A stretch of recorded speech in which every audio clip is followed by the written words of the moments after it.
Hello everyone, Carrington here from Open Heart Games. We are back with our playthrough of the Tyranny of Dragons, one of the original modules put out for Dungeons & Dragons 5th edition, and a beloved module that has a great story that we were playing through. Right now we are in the middle of Chapter 5, which is called Construction Ahead. This is Session 1. The party last time leveled up to level 5.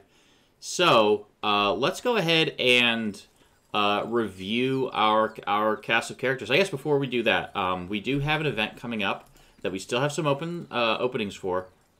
We're going to be running the Call of Cthulhu 7th edition module, Edge of Darkness. We're going to be running that on Wednesday, March 23rd at 7 p.m. Eastern Time. We would love for you to join us. We are still looking for more players to join that event. If you've not signed up, please make sure to do so. So with that, we can jump right back into our cast of characters. We will start, of course, with Baylor Kisk. What I'd like for us to do this time is go ahead and introduce yourself, your character, and then let us know what you got, because 5th level is a big level. Unless you multi-classed, haha. Yeah, unless I multi-classed, which I did. Hello, everybody. My name is Jabrilopad in chat. I am piloting Baylor Kisk. He is a Goliath Warlock Barbarian. I am currently 2 levels Barbarian, 3 levels Warlock. Of that, I didn't really pick anything extra up with my recent level up. But I am quickly moving in a direction that is very beneficial for both me and the party, and a little bit to the detriment of the DM. So I'm looking forward to getting to that point. I'll just throw more things and have them dogpile on top of you. All right, excellent. And on to Mordok. Hi, I'm Dave. I'm playing Mordok, the Asmar Protector Cleric who's been accused of not healing. I do sometimes. And yourself. Yeah, myself. And at 5th level, all I picked up was a couple of 3rd level spells. Oh yeah, no big deal. Just 3rd level spells. Yeah, it's just guardian spirits or something stupid. Spirit guardians. Spirit guardians. It's kind of a waste of. You also have access to revivify, right? Yeah. Oh yeah, that's right. But that's on my one. normal. That's a big. Yeah, one. That's on my. That amazingly enough is on my permanent spell list, so I don't even have to. Yeah. Arculus in chat said Spirit Guardians with 2 exclamation points. I agree. Yeah, those guys. It's a silly spell. So I have a character concept that I really want to play based around that particular spell. I want to play as like a samurai cleric who has like the kind of the Ronin kind of thing going on, where when he casts Spirit Guardians, it's the the souls of his fallen samurai brothers. I like that idea. I like that spell. It's really cool. Listen. I'm here for the theatrics. But anyways, all right. Patron. Hello, everyone. I am Brad, also known as Hitohari in chat. I will be playing Patron Purpleheart, 4-level druid, 1-level cleric, and Patron has undergone a slight change at this level. I have decided to switch out from Circle of the Moon to Circle of the Stars to better fit with my character.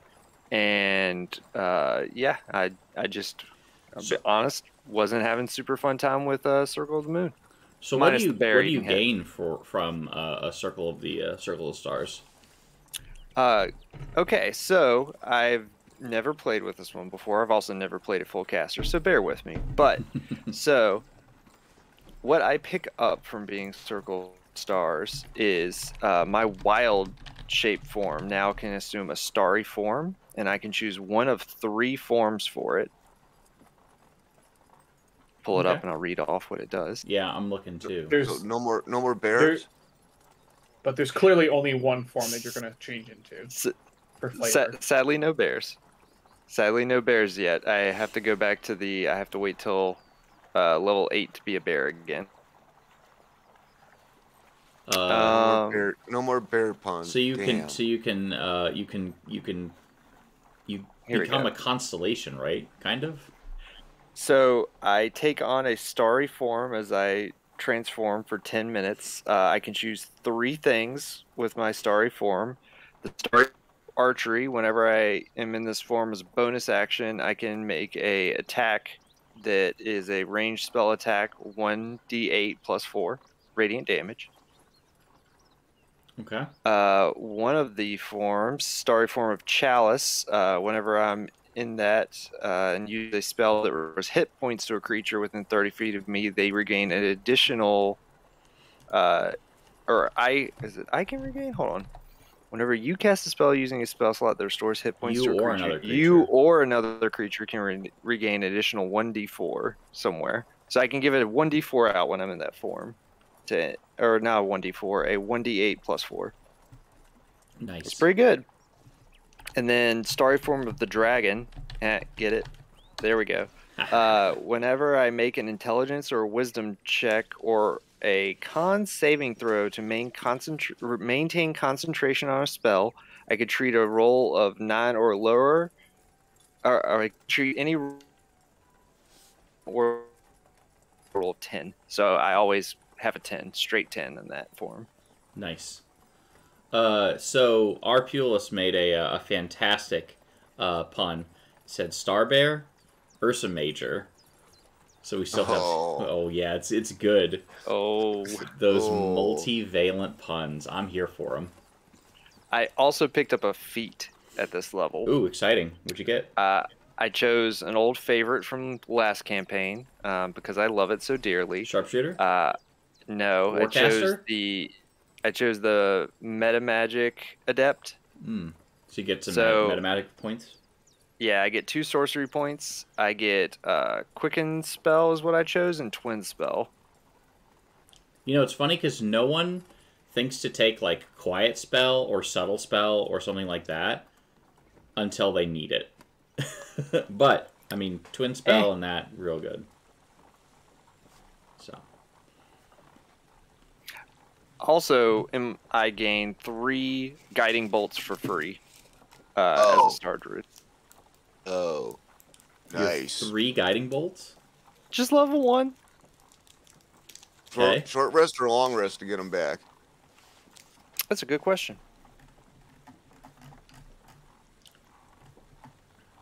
Guiding Bolt. Oh. So you have the Guiding Bolt prepared, and it doesn't count the number of spells you have prepared. You can cast Guiding Bolt without expending a spell slot. You can do so a number of times equal to your proficiency bonus. Wow. So what I heard is that you're just like, hear me out. Guiding bolts for days. Yeah. Hear me out. I'm a machine gun that heals. So, I was running Descent into Avernus. I think I may have mentioned this when it comes to Guiding Bolt. And the party went through this really, really tough dungeon. In Descent into Avernus, in the first, what is it? I think it's in like, it's in the Bald. So the campaign is of course across several different things. And in the Baldur's Gate section, there is a,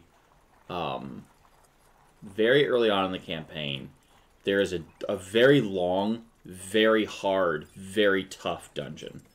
And the players successfully completed the dungeon, walked out bloody, beaten, but victorious. And they were just like, finally, we made it out of here. They get ambushed by a group of cultists. The cult leader goes, "You there, you have something that we want." I won't spoil what that is. "You have something that we want, give it over or we'll kill you." And the cleric steps up and with his last first level spell casts Guiding Bolt, hits, crits, and kills the guy in one shot. And I was just like, the rest of the cultists were just like, they all like ninja'd in, they like jumped over the walls and everything, and then they just like saw this happen, and then just nope ninja'd out and just like backed out. So, anyways. So there we are with that.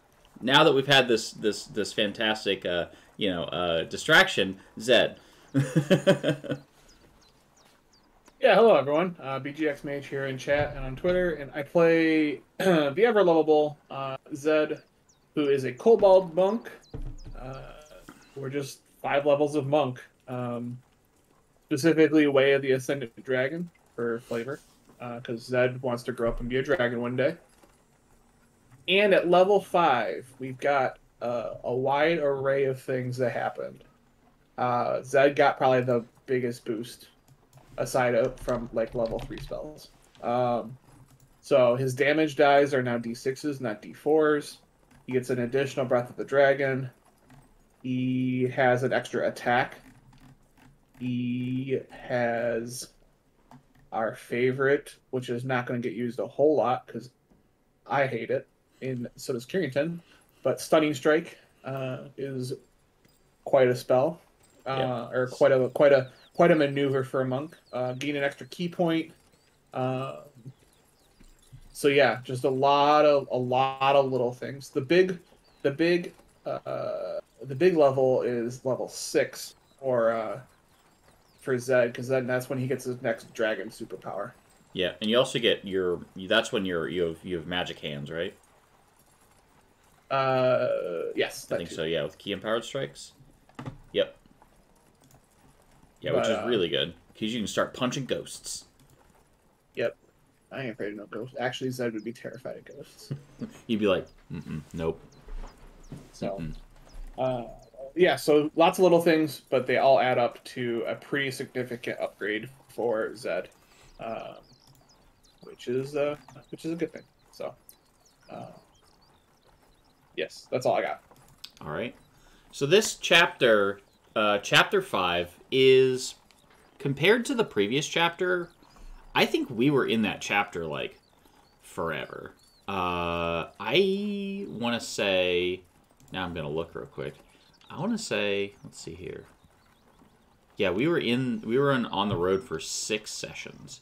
We'll probably be in this for maybe 2.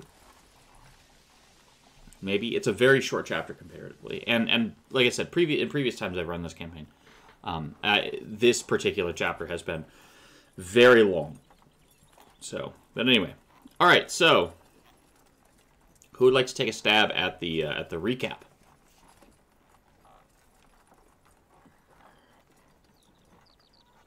Crickets. Not I. Well, someone's got to do it. Zed? Zed can, but Zed, you all won't like it. It's okay. broken. I'm also trying to do something a little out of work or out of campaign mode right now. Patron, do you want to do it, Mordock? I'm probably a bad choice right now. No worries, Mordock. Well, I can try. Yeah, I can fill in the blanks. So we were on the road. Where did we start? With the This last all session? blurs together. Outside Yeah. Daggerford. We had the session before we had killed we spent the whole thing combating that. We had that one fight, right? Yeah. Yep. Yeah. So we were on the road. We met a gnome whose name eludes me.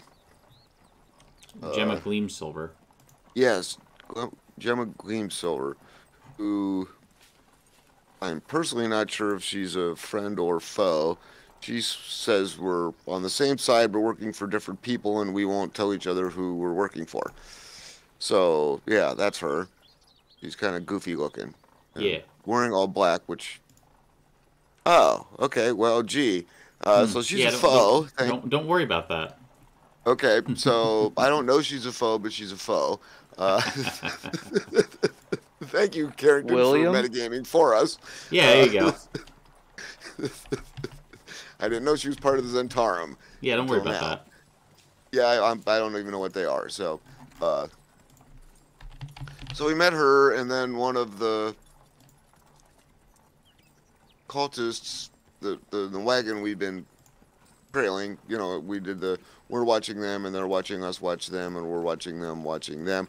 They killed somebody again, and there's some red wizard now with them from the Red Wizards of Thay. And we almost, the cultists demanded justice and accused us, and we said, hey, we've done nothing but been wonderful and saved Caravan like 30 times, or at least 6. And everybody said, yeah, these guys are great. So that kind of went away. And then we got to Waterdeep. And we're tracking down some half-dragon. We're supposed to meet up with a new caravan going north to somewhere. Because we don't know where, because we're following the cultists who know we're following them. and it's kind of silly, but that's what we're doing. All right, so that was perfect for the second half of what happened last week, which is the part that I was fuzzy on. So this is going to work out great. We also we started the day on the road, and we came across a field of deer, and Oh yes, I totally forgot about that. in and amongst the deer was this giant golden stag with really nice gold fur. The clouds parted, the sun shone beamed down on this deer. Zed couldn't see because it was bright. And Both bright the deer and awful. It was bright and awful, and the deer scatter except for the stag. Stag stayed put.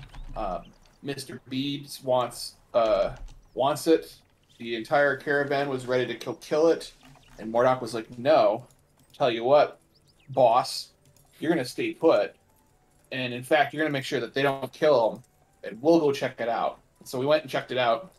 Turns out was a mystical creature. We're not exactly sure what, but it spoke to us, gave us a really grim prophecy about plans not going awry and people are going to die, blah, blah, blah, blah, blah.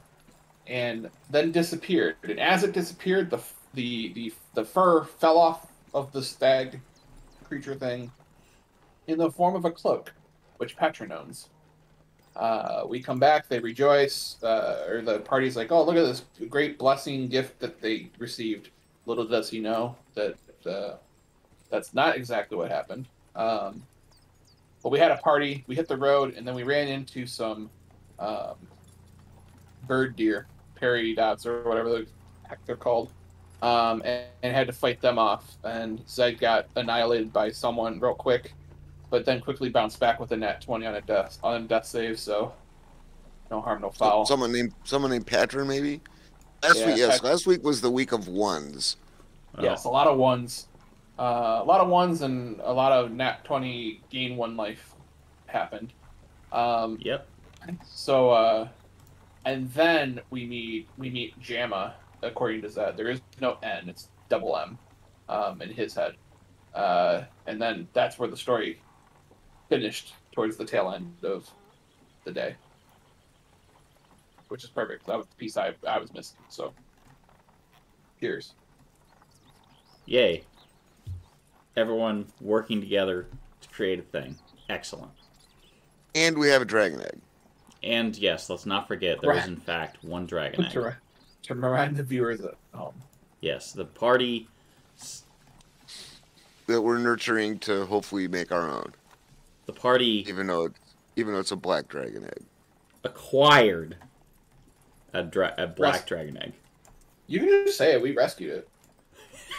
Those weren't the words I was going to use. But that's what happened. I was going to use the word stole, lifted. I mean, can you really steal from an evil cultist? There was no one there, so we took it. It's a rescue, and we're going to love it forever. There was no one there when we took it, so we took it. Listen, Robin Hood just merely rescued coins from the rich so that he could give them to the poor. We had 3. We gave up 2. That was a fair trade. I see this as an absolute win. That's what I'm hearing so far. I don't know how you could possibly think that we stole it. Listen, I'm just telling you what the cult told me, so. Well, the cultists are liars. We all know that. They're evil. Who are you going to believe? The heroes or the villains? Who are you going to believe? Actually, there's something I want to talk about. So I recently picked up, I'm not going to spoil anything, but I recently picked up, and I've been flipping through and reading through the new Critical Role module that came out called the Netherdeep. There are some things that I really like about it. There are some things that I really don't. But I think overall it's an interesting campaign. One of the things that it does is it creates kind of like a Gary team, like a rival team that runs alongside the party, and they can interact with these cast of characters several times throughout the campaign. And through the character's actions, inactions, or choices, they can, affect this party's attitude. And I think that that's really neat. And not a lot of campaigns do that. So I'm interested in that. I may run it. Keep an eye on what we do. So anyways. We're Ash and they're Gary. Mm-hmm. That was what I was thinking of. Yeah, I was making a Pokemon reference for those listening at home. Got it. All right. So the party continues to the north. Or I guess, sorry, everyone's in Waterdeep. So there are some things. First, last time we did a little, off camera, we did a little bookkeeping. And the party was paid for their services and working towards and is now using some of the money to do some things, right? This would be a time for if anyone needs to buy anything or resupply before the next day. Jamna recommends that you stock up in supply, and she's going to go talk to one of her contacts.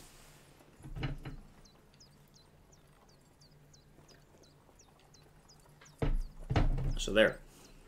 Hey, I bought my stuff off camera, so. All right, and what did you buy? I bought a 500 gold piece diamond. Weird. I wonder what that's for. I have no idea. I just liked it.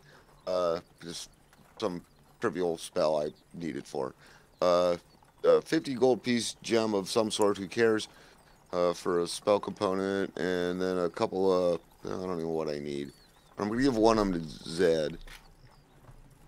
Arpulus is asking if there's any good stuff in the Netherdeep book that could be useful in a Saltmarsh campaign.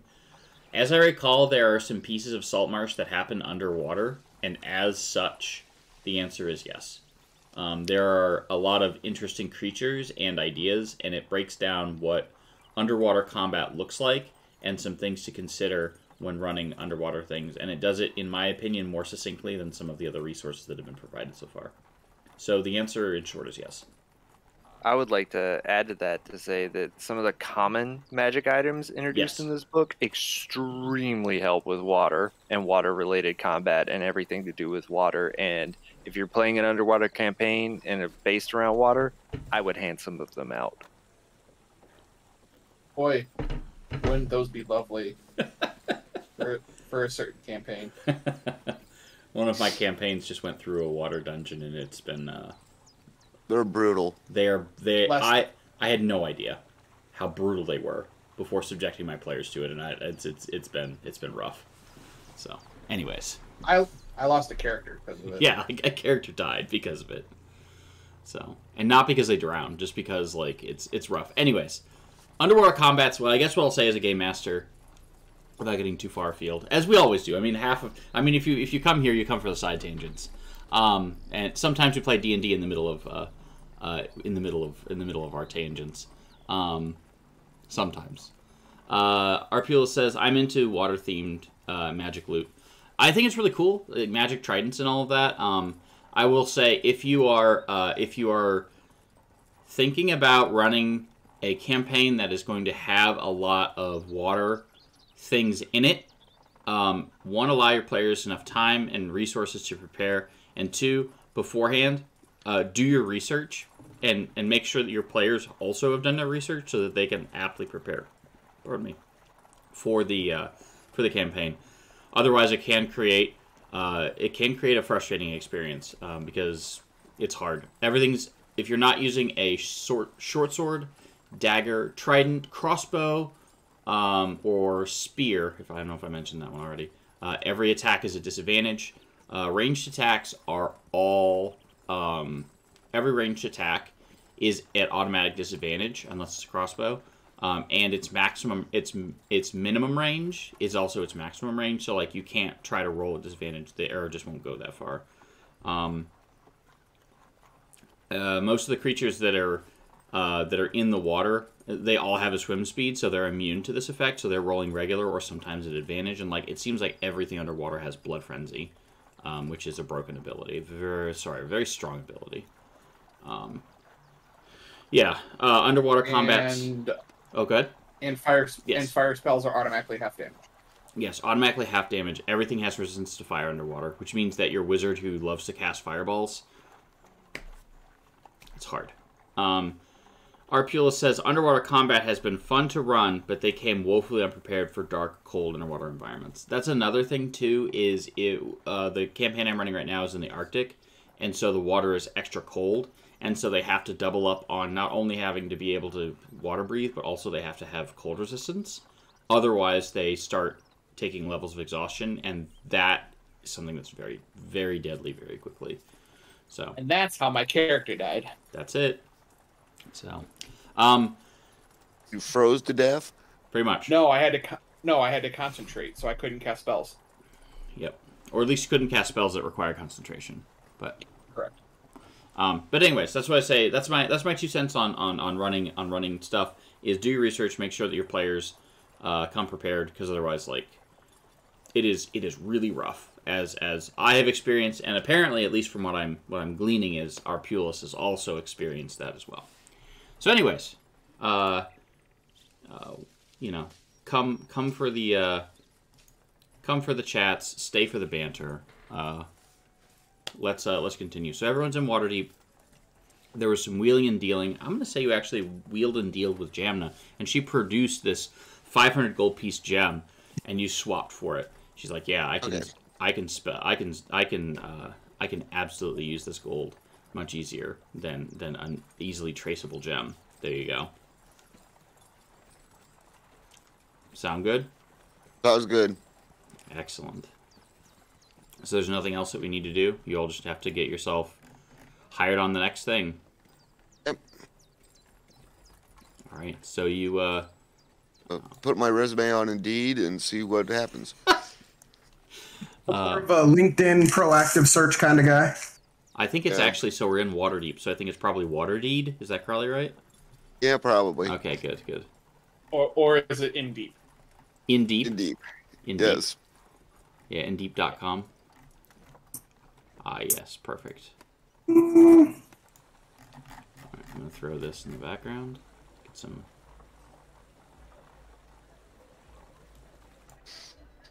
Alright. So, as you're in the city of Waterdeep, Weren't we, like, stalking, or not stalking, you know that there is... Huh? Some inn that allegedly a half dragon was hanging out at. So you, in the last session, the way we ended is you have found the information from Jamna that she has told you that she heard some rumors from some of her contacts that there is a black half dragon somewhere in Waterdeep, and you are currently overlooking where the cultists' wagons are, and you're trying to keep an eye on the cultist wagons. But they know that you know that you know that they know that they know that you know that you know that they know, you know? Yeah, we know. Okay, cool. We're watching each other watch each other. Oh, absolutely. Which has to be exhausting, I must imagine. Yeah. This feels like the high school lunchroom all over again. Thanks for bringing back those evil memories. All right. So, you're watching the cultists. You entered a room, overwatching their gate. But now it is time in the morning to get a whole, to try and link up with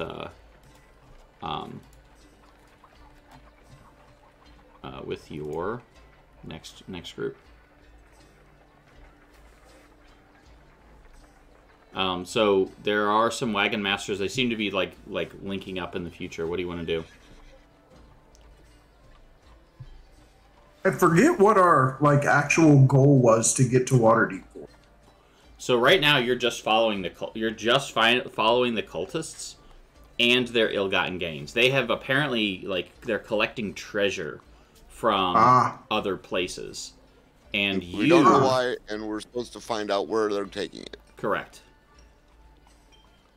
Carrington, quick sidebar. 6 months. Yeah. You need just me. That would be great.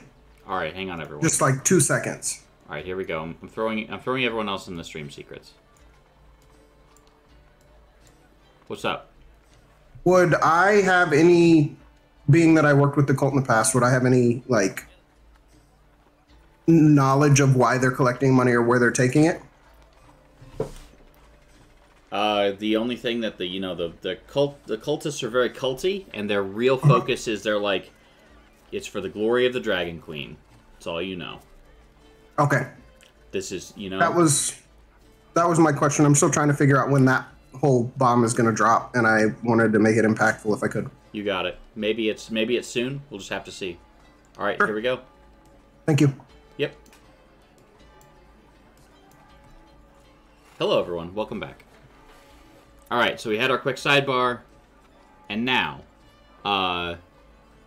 in the morning, you can see that the caravan is beginning to line up, and that there is there's actually a supply warehouse that they're starting to line up everything. And what do you want to do? Don't ask for a job. All right, cool. You go and ask for you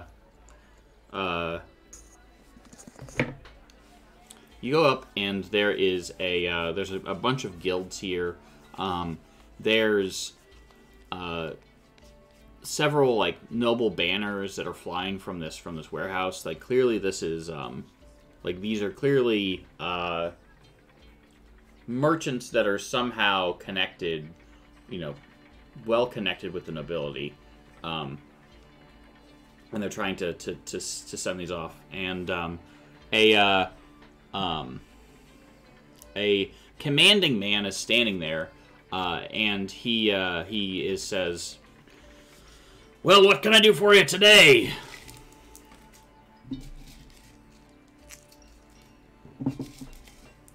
Bio charisma. Let me look. No, I don't know too much. Well, us and the big guy here.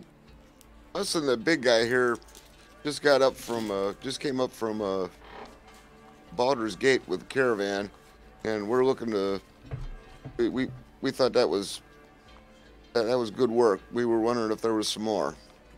Looks like you guys were setting off to parts unknown. We're making our way north. Yes, that's true. We're going all the way up through the high road to Neverwinter.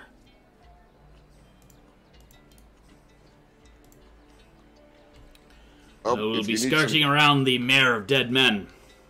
I have an enormous respect. My name is Erdred Birfhew, and I have an enormous respect for the wagon masters of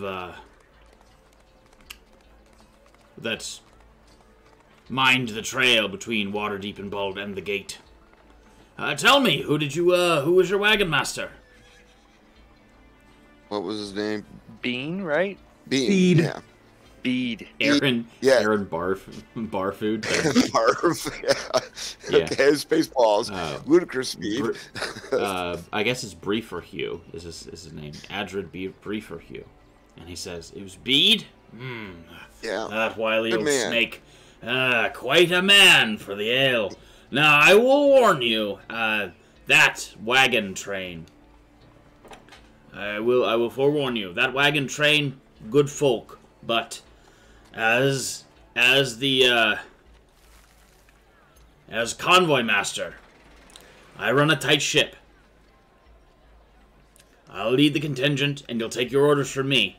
Not much of that disorganized mess, like from Baldur's Gate to Waterdeep. You'll take my commands, and you'll have my respect and my back, and we'll make it all the way to Neverwinter. Is that understood? If that's understood and agreed upon, I'll take each and every one of you on at full pay." Which is? What would full pay be, sir? It's 10 gold. Actually, no, it's 5. It's 5 gold because it's guard pay, not bodyguard pay. He says it's 5 gold per 10 day. Standard fare for the danger. Meals provided. Sounds like there won't be much danger then. Well, we do cross fairly close to the Mare of Dead Men, so could be. Who's this mayor you keep speaking of? He just looks at you And why is incredulously. those men all dead? And yeah, good. Yeah. Must be like a real bad mayor, yeah? Like, I'm dead serious right now. Baylor is 100% serious. I know he is. Bro, I'm dying laughing. I have to mute myself. That was hilarious. I would have definitely, being the slightly mischievous spirit Patron is, fed that line to him too.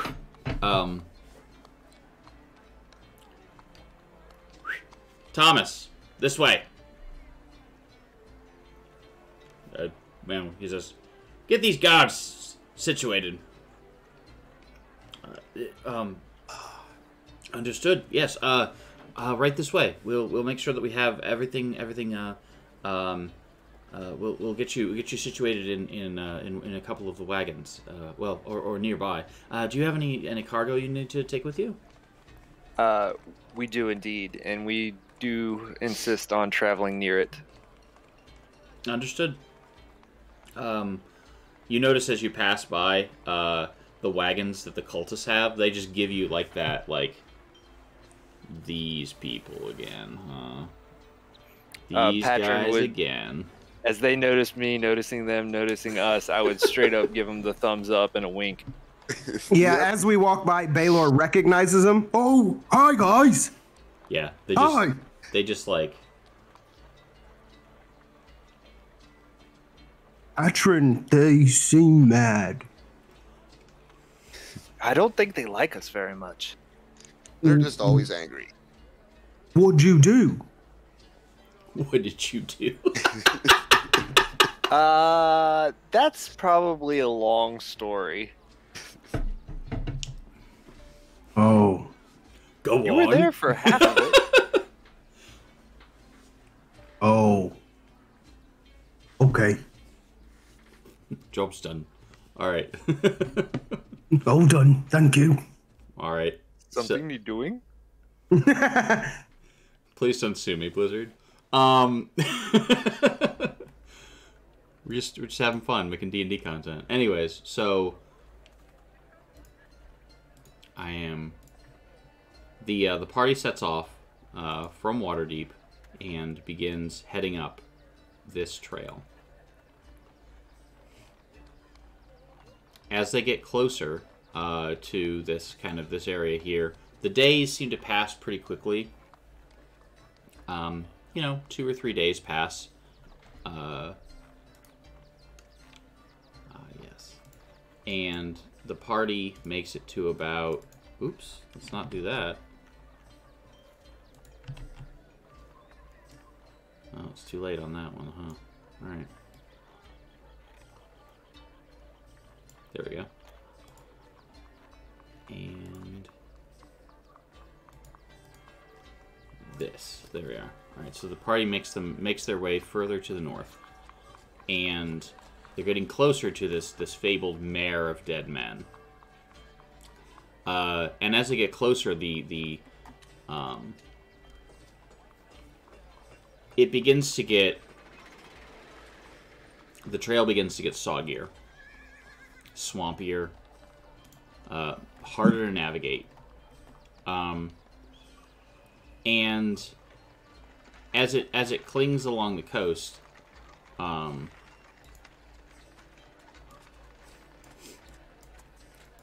need everyone to make perception checks.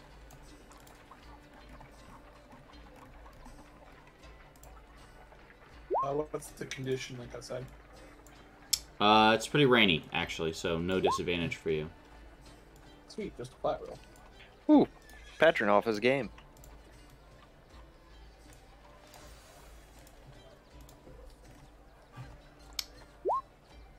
Mordock, you detect that you hear a twig snap from the distance, and you believe that you're being followed.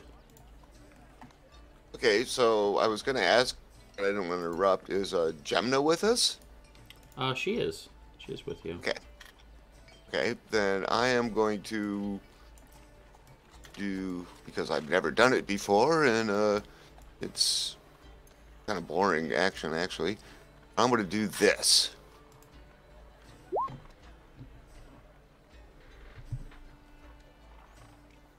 So, there are no undead here. Okay. that just because I've never had a chance to use it, so Yeah. it's kind of a silly ability. I mean, it's great if we were in Ravenloft or something, but Yep. be going off all the sure. time. Okay, well, I'll tell everybody, hey, I think we're being followed. I heard a twig snap. So it could just be a deer. Gosh, Or a bear. You're right. It absolutely could just be a deer. Can I hold an bear. action? Sure. What do you want to do? I would like to hold casting a spell. You can do that. However, if you do not use the spell, You burn the slot. you burn the slot.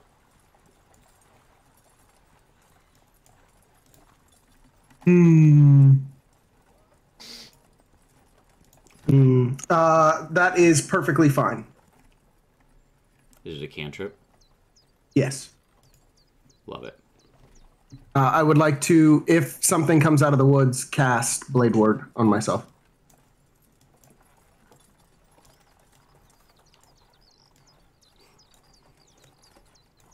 All right, Patron and the egg. All right. Can I ask a quick question? Yeah, what's up? Is there a reason I can't see anything? Correct. Yeah. Bam. Oh. Hey. I mean, I can see myself. Is there a reason I can't see the environment? Did you delete Yeah, the dark you vision? don't have dark vision. I can't. Duh. Oh, wait. I don't understand why. I literally, it is literally your token from last time. I can't see anything. I understand it's my token from last time, but for some reason, Carrington, my token never has dark vision. These There we things go. happen. All right, step one: make sure your players have dark vision. Don't, and if you're worried if they'll tell you, don't worry, they'll tell you.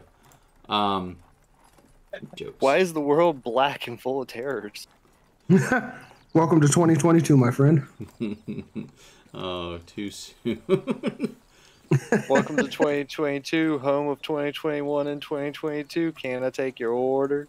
I missed that show. That one right over my head.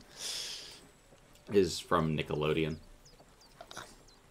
It's a movie called Good Burger. Yep. Welcome to the Good Burger. Who likes Patron's special brew? What was that? Patron. Patron loves Patron Special Brew. Is it Yeah, that's about it. true? Yes, you do. You do. Control L is a good shortcut for the DM to see what a specific opponent is. This is absolutely true. Yep. And I use that a lot for line of sight. For some reason, whenever I move the tokens around, here we are.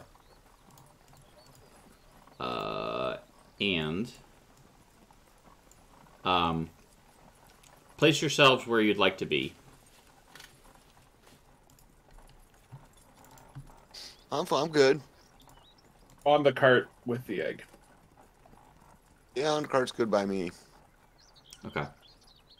I imagine Patron's riding shotgun. I imagine so, yeah. Alright, well, I'll be very, sure. very important. Talking to horses, you know. Yep. Battle music time. And roll initiative.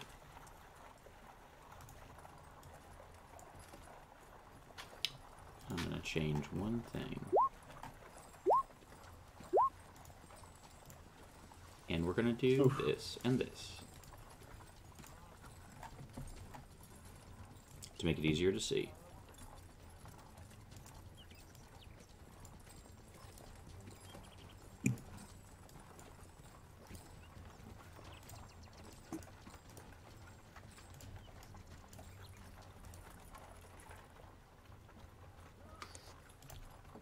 There we are.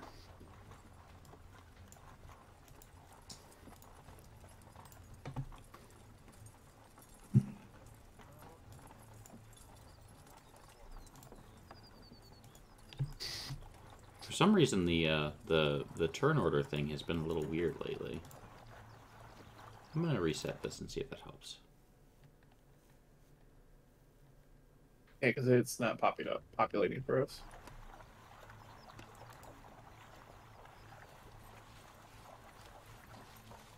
You can use. There it is. I see a bad guy. All right.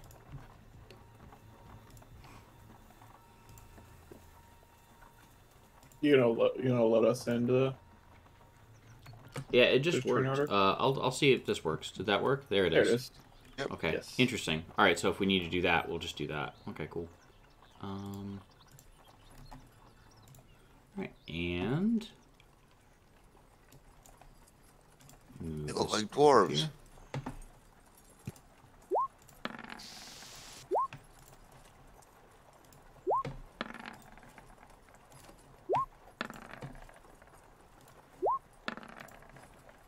Oh, well, that's some initiatives.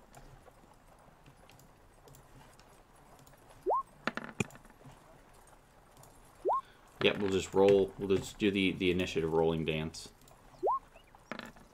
Just grab a bag of D20s and holy moly. My guy, 19, 18, 19, 19, 20, I 21. feel thoroughly disrespected by not only the number of baddies, but also they seem to be absolutely cracked. And Zed's going first. No, he's not. Yeah, he is. All right, Zed, Let's it's go. you. It's all you. Also battle music. Now, are there any other guards in this encounter? Yeah, like aren't we? they're part all of- fighting other bandits. Okay.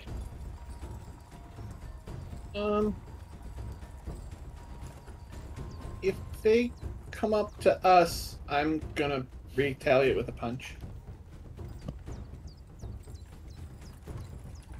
You can't convince Zed to run out from the car right now. Fair.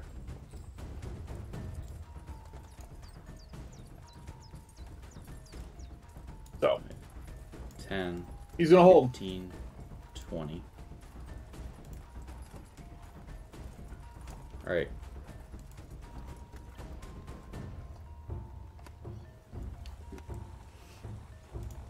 This guy pops out, and he says he's gonna take his first action, and Is he gonna take his first action to monologue? yeah, the first guy probably will. He's just gonna. Yeah, by the way, I have Blade Ward on. As soon as they popped out, I would have popped Blade Ward. All right, so he's gonna say, just step aside. We don't want your we want your money, not your life. Whatever's on the cart, that's all we want. Well, I'm on the cart. Come get me. Yeesh. Them be fighting words. All right, 5, 10, 15, 20. All right, he will. He's gonna fire a warning shot at you.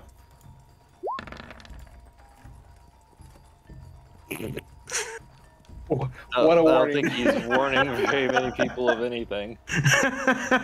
All right, warning shot number 2.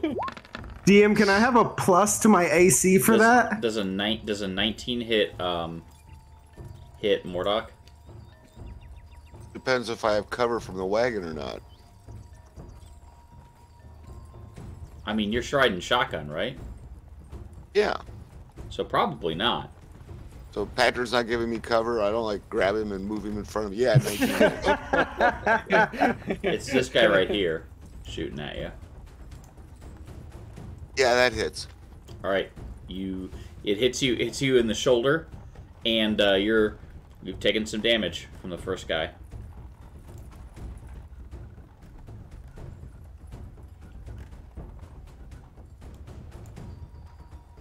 Okay. This guy will come out 5, 10, 15, 20, 25, 30, and he'll say, we don't want to hurt you, just give us your stuff.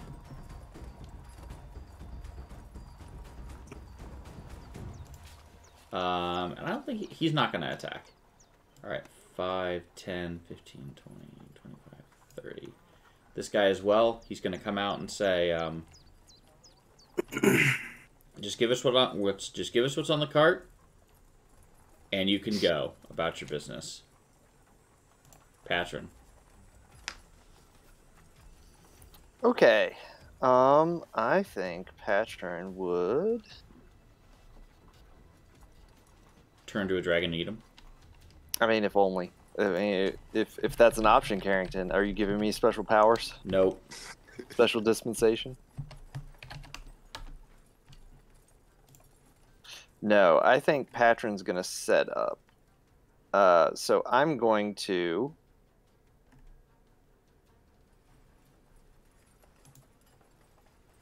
Hold on.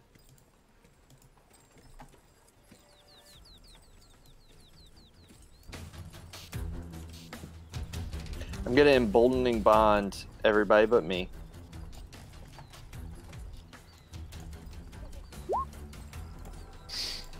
So everyone gets a D4. Yeah, I'm not done. I got a special thing I can do now. Okay. And then are you gonna quicken cast bless? Yep.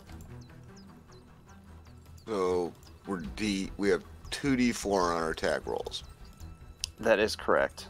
That's dope. And I am concentrating. All right, excellent. Yeah, this is a really neat synergy. And you're concentrating, correct? Did you also bless yourself? Yes. So you blessed No, yourself. I can't bless myself. I can only bless 3 because I would have to cast it at 2nd level.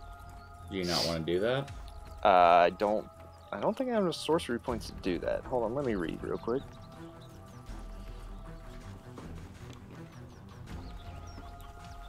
The answer is I would 100% want to, but can I?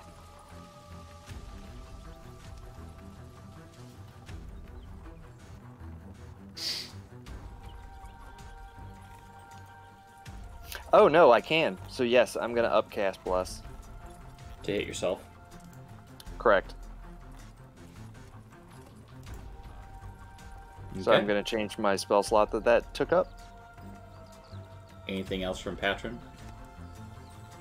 All right, so I have essentially double bless. So I'm gonna hold in my hand 2 canaries, and I am going to invoke my emboldening bond and use my bend of magic to cast bless on everybody. So everybody but me has 2d4, and I have 1d4 extra damage, Or you mean extra to or extra the attack to roll and saving throws?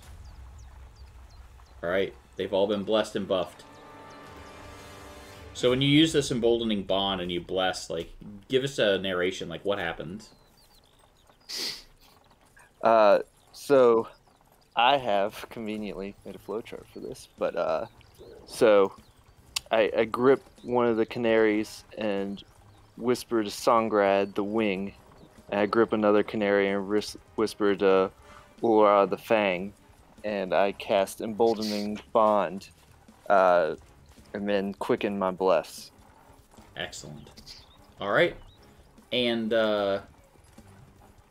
now we're to another bandit. He's gonna step out here, and he's just gonna step up here. He is a little bit more weary, so he is going to he's gonna prepare an action. So we'll just use this lock here. So if y'all try any funny business, he's gonna shoot at someone.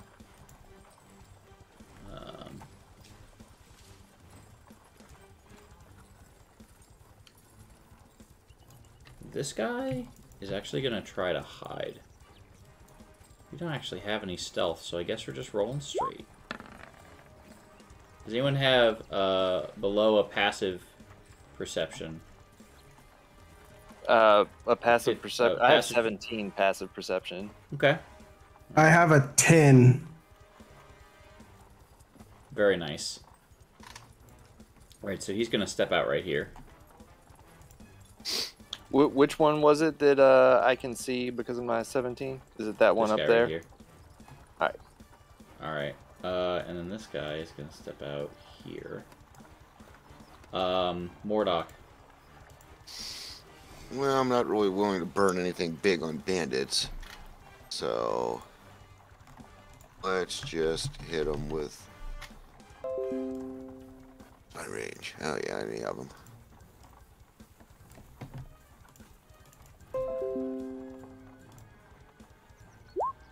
Let's just hit. Oh, let's say. Oops. Let's just dink this guy right here. Give me a wisdom save there, buddy. Which guy? This guy here? Yep, that guy. You got it. He's not very wise. How much? He takes 8 well, damage? He's taking 8. That's full damage, isn't it? No, it's not. Pretty much, yeah. That's full damage. Ouch. No, because it's now 2d8. Because you're 5th level. Was it 2d8? Yeah, it rolled it for you already. Oh, cool. Yep. Alright, so this is done. 5, 10. Oh yeah, this guy. This guy is going to shoot at the big scary looking this guy.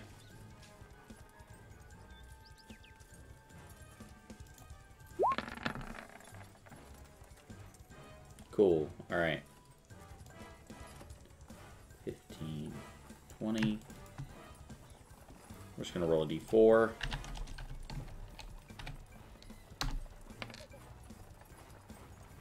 He's going to shoot at Patron. And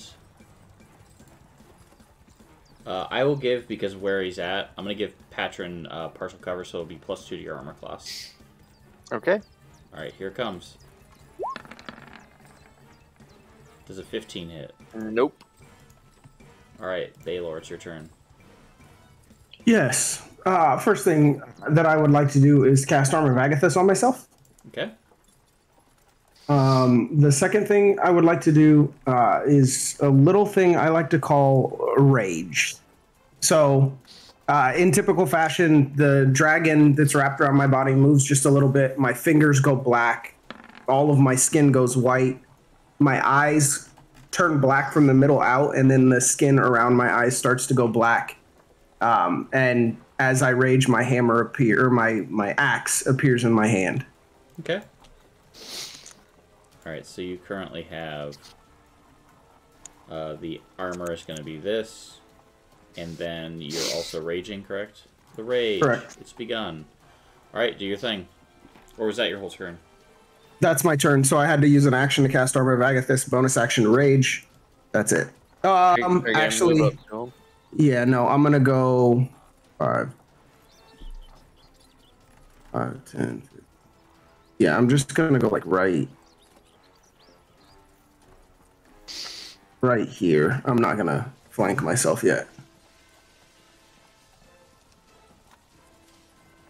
And that's my turn. Okay.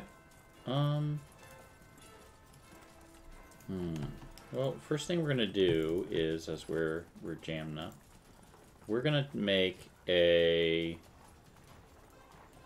stealth check. Cool. So she's invisible. Just invisible. Yep. So she's hidden. And I think she's just gonna hang out for a minute. And Baylor went bandit time.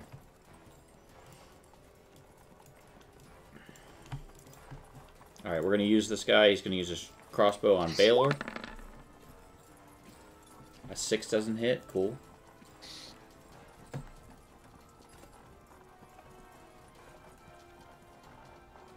Alright, 5, 10. Gonna move here.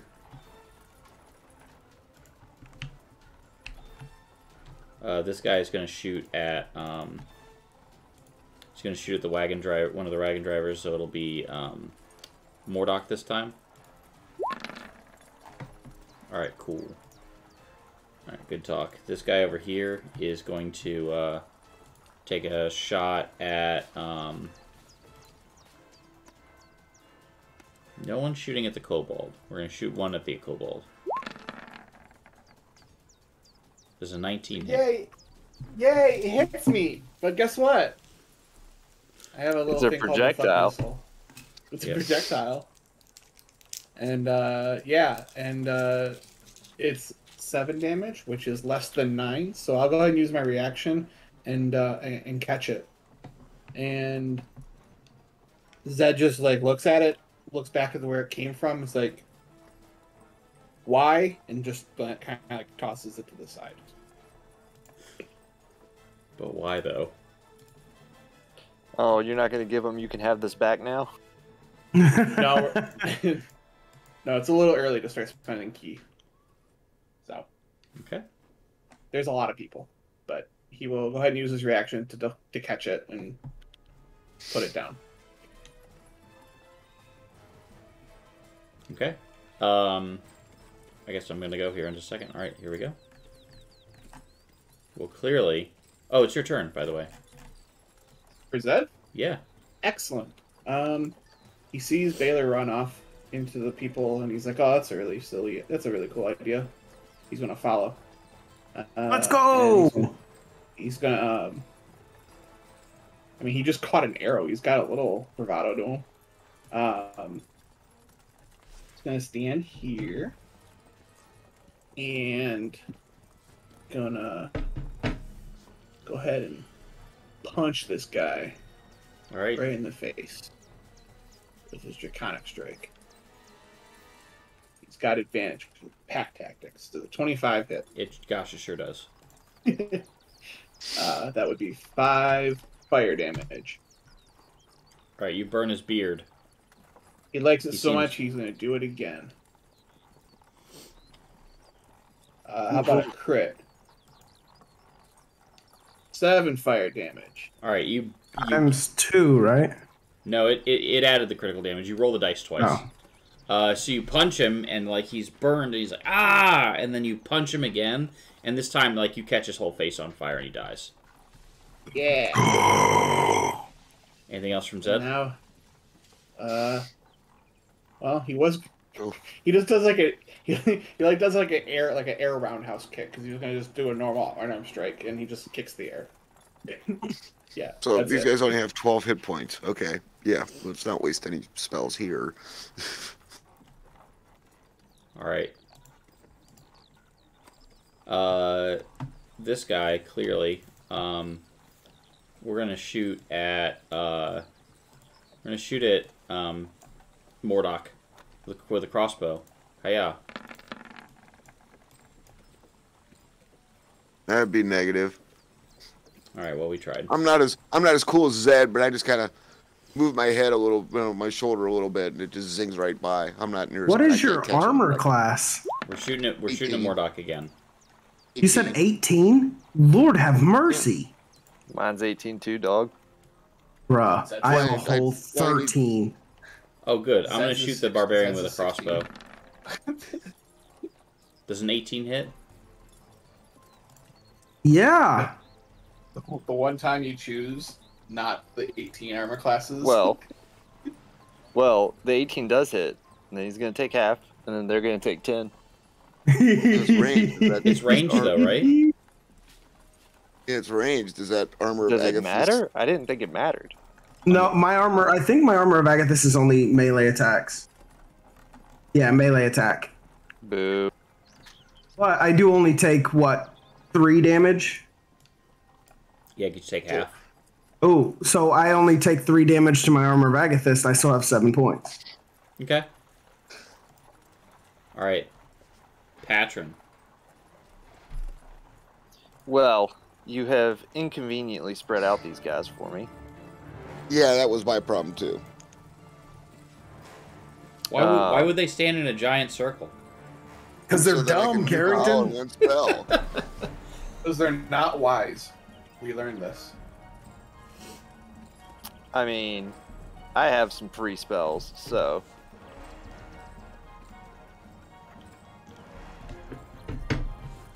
Go ahead. Go on. Oh, jeez. Oh my god, why? Again? Roll it Excellent. again. Roll it again.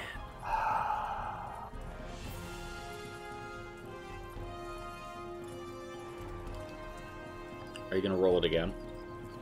Yes! Alright, Mordock, does a 26 hit? Of course not. I'm Where, 26 where were you hits. shooting it I at? like this. Huh? I was shooting at the group straight in front of me. This one over here? No, straight in front of me. Like, Oh, straight in front of here? the cart, yeah.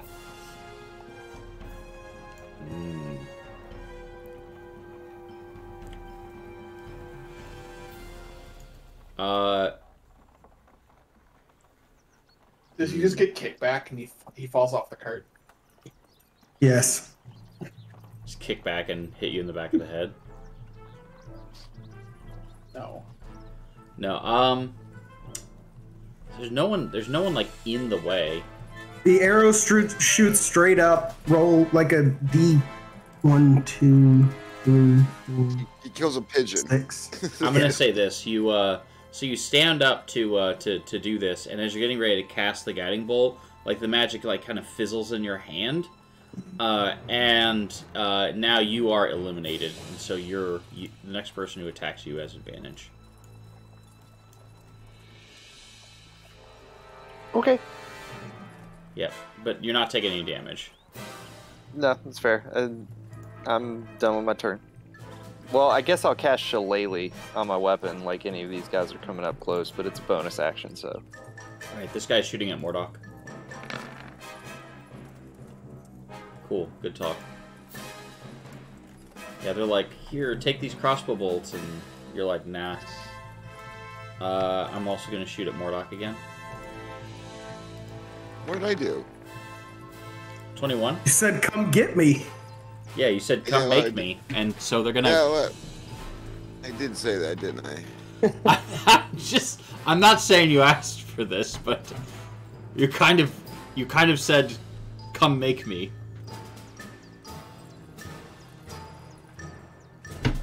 How much damage have you taken? He just took 8.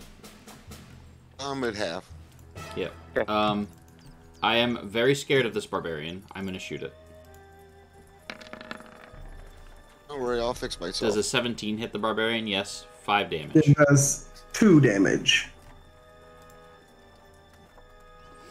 Which means I still have a 5 temporary hit points. Who hit me? Oh, it doesn't matter. Nobody's within melee.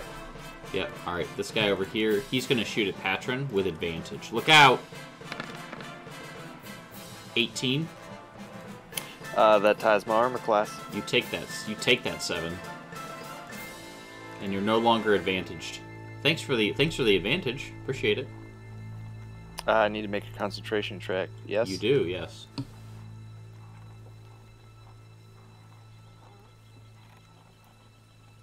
You're good.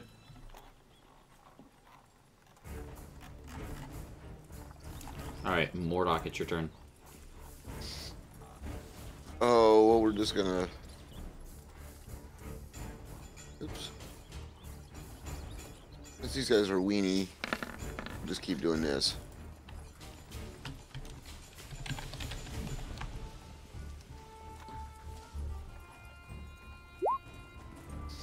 And I'll hit... Oh, let's see, these guys up here. This dude. This guy right here? Yeah. Well, that was a horrible roll. Well, he's gonna try and do it.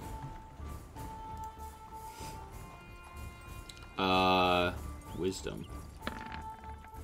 Got him. Alright, so he's gonna take 5. He's in fact not a fan of that.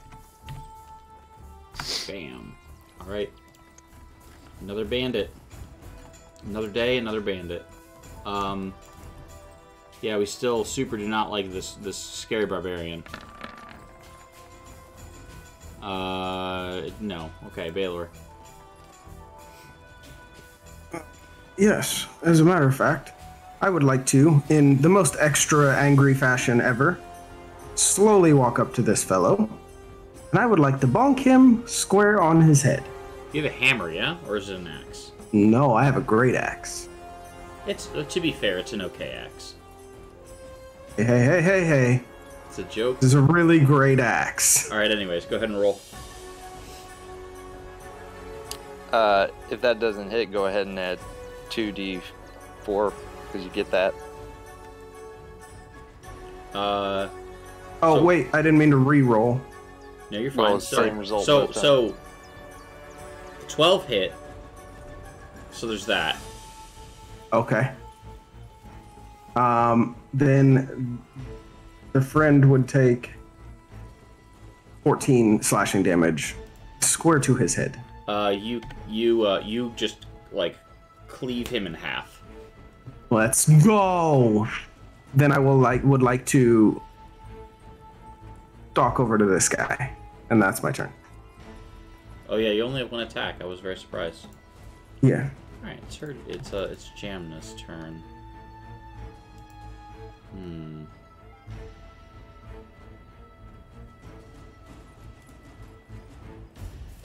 She's gonna kind of sneak over here, still hidden, and she is going to cast a spell, and she'll crit for 2 damage. Good job. Dang it, Jamna. Impressive. Yeah, that's Scary. Is her middle name Irina by any chance? Listen. Welcome to the Carrington. Go ahead. I was gonna say, look who attended the Carrington School of NPCs. You beat me to it by that. You beat me to it by that much, like seconds. Yes, thank you for attending the Carrington School of NPCs. I think that over the course of the campaign, the NPCs did more damage to you all than they did to the enemies. And not through any maliciousness on my end. They just did bad rolls. There was a lot of broken equipment, too. Yeah, there was. Alright, cool. I'm just going to roll and, yeah, we'll go from there. This one is going to go against, who's this one? Put this over here, sorry, one moment. Alright, cool. We are going to go ahead and, more crossbow bolts come zipping in. This one's going against, Mordock. 19? Yeah. Alright, take 5. Yeah, more against Mordock. 22? Oh, I'm about dead. Take 9.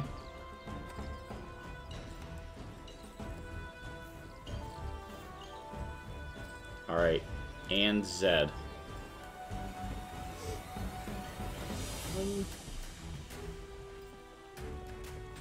We're just gonna keep doing what we're doing. I mean, he's not afraid, he's got a giant barbarian next to him. You're rolling d8s now, right? I'm doing, what, for damage? Mm-hmm. No, d6s. Oh, you're d6s now. Yeah. Oh, well. Does a 17 hit? Of course it does. Yep. For 7?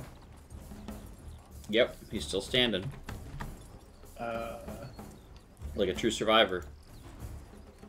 A 13? He's feeling just a little dead. Yeah, you hit that one too. Cool. Yeah, he in fact does the dying. And he taps Baylor on the back of his calf and is like, left or right? And that's it. Would you stop killing the people that I'm trying to kill, please? All right, we're shooting at Patron. That's why he tapped you on the back of the calf and said left or right. All right, Patron. All right. Baylor. Yes, sir. 13 hits? It does. You take that 4, aka 2. Yeah, I was going to say, I will not. I will take 2 to my armor bag at this, which means I still have 3 left. Very good. All right, Patron. All right, so question. 20-foot. All right, so 20-foot radius. Okay. I am going to cast Spike Growth and drop Bless because these guys are pretty easy to hit, so this is not helping. So we're dropping spikes. Yeah, I need a 20-foot pad.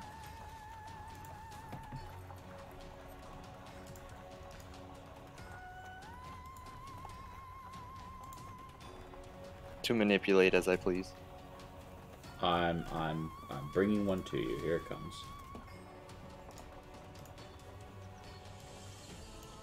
Oh my god. Spike growth. All right, you can move it. That's where we're dropping it. Oh yeah. So, it's 20 foot high as well, so they can't see through this. I'm still gonna put it on the map layer. Map. The area becomes difficult terrain. Any creature that moves into or within the area takes 2d4 for every 5 feet it travels. Okay. He says 20 feet high as well. Yep. Yeah, it's a sphere. Spike growth is awesome. Anything else from Patron? Oh yeah.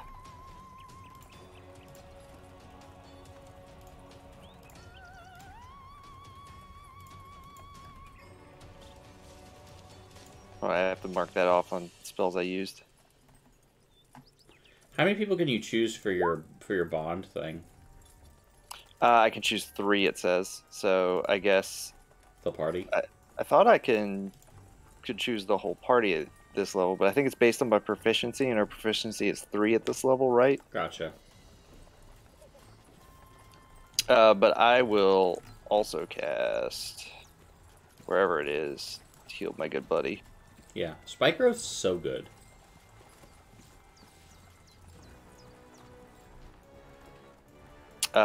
Take 8 Mordock. Oh, thank you. I don't think you can do that. 2 spells in the same round. Oh, dang it! No 8 healing for you.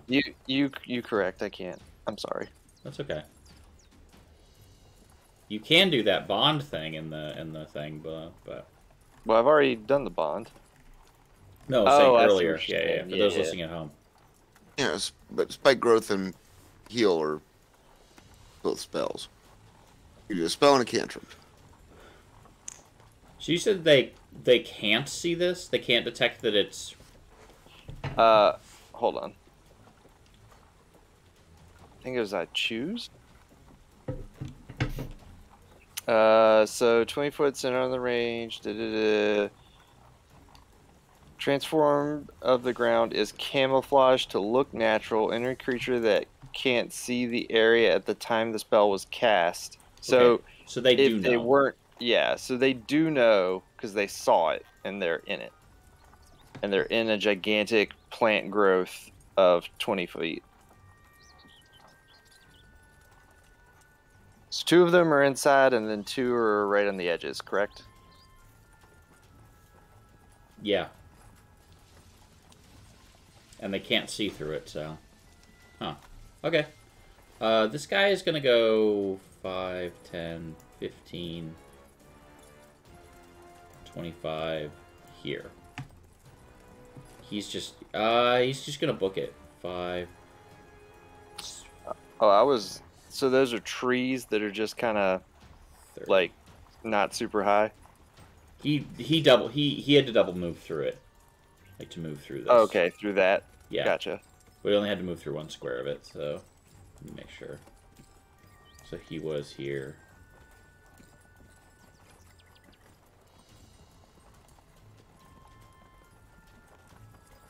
So he needs to move 1 back. He's here. All right. That's what he does at his turn because he's really hurting bad. So all of a sudden there's all this plant, right? He's not overly bright. He's going to move here. Go ahead and roll the damage. It's for every 5 feet too. Yeah. By the way. So he moved 5 feet into it. That'd be 6. All right, he's going to move here. So he doesn't take more damage, yes? No, should not take any more damage. I think the only person he can see is Mordock, yeah? Mordock or me. All right, Mordok, you're getting +2 to your armor class because of the angle this guy's shooting you at. So an 18 doesn't hit. No, that would be a miss. All right. But the angle that this guy's shooting at, he's going to shoot at Patron. Pew pew, Patron. Nope. Mordok.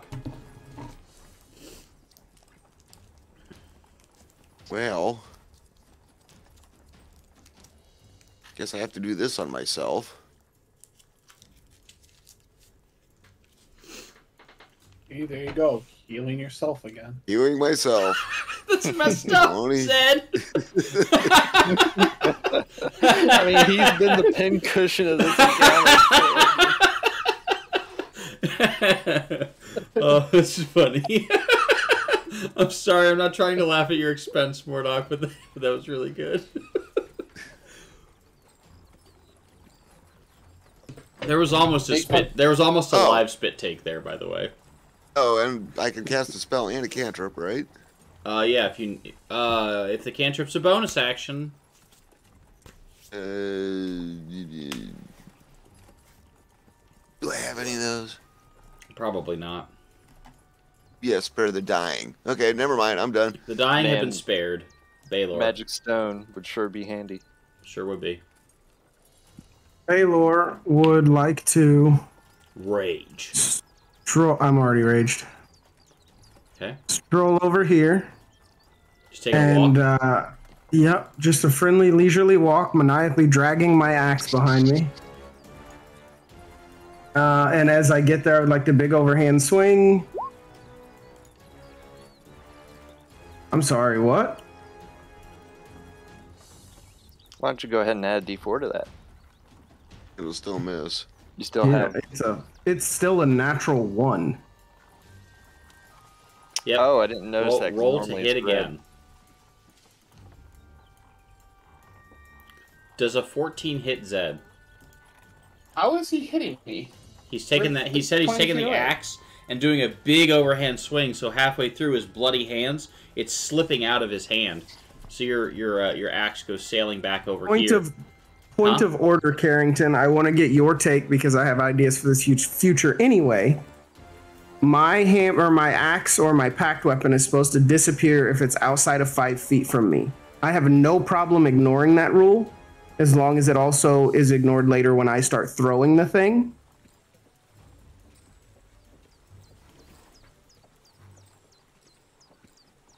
Interesting.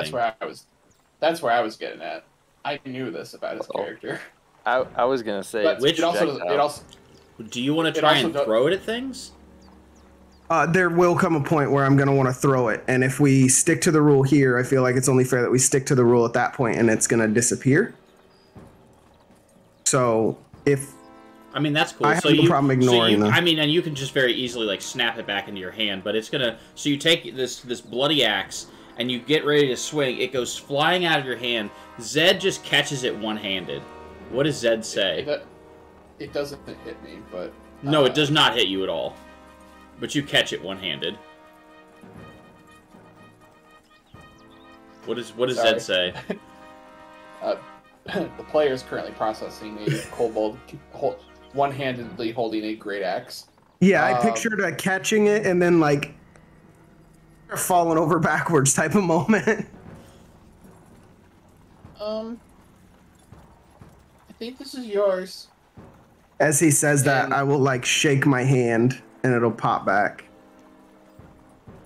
Sorry, Zed. Sorry. Does it bring? Now here's a question. It pulls back to you. It disappears into my pocket dimension and then it just appears in my hand. If I could just pull it to me, yeah, that would have been sick. I'm like, can Zed catch a free ride? Can we we're doing that. Near the hammer? Like, can my pack weapon just be... I mean, yeah, that's cool. Why not? Fastball special. Love this. Love this. I'm gonna regret this later. Yeah, a little bit. Yeah. Alright, I guess Zed got a free ride. That's not... Yep. So just like, alright, sorry, Zed. Pulls the axe. Zed comes along too. Alright, no, that's fun. Yeah, always err on the side of on the side of fun. Actually, right. detrimental because I noticed Baylor goes to the left, so I was going to go to the right, but here we are. Yep, here we are. She goes daggers, and with that, she will. Yeah, we're just gonna Ray of Frost this guy again. There we go. That's 2 crits from her. And she freezes this guy solid. And then as she just like dusts the frost off of her glasses or off of her gloves, she just like snaps her fingers, and this guy shatters into a million pieces. Who does? This guy over here, who's gone. Oh, okay. I feel like this guy steps forward. Because I feel like he has to, right? And he takes 2d4. Yep, for every 5 feet he travels in there. Okay, go ahead. Roll the 2d4. Sorry, it was so far up in initiative. Or up in the tracker. Big bad Mamma Jamma. Mm-hmm.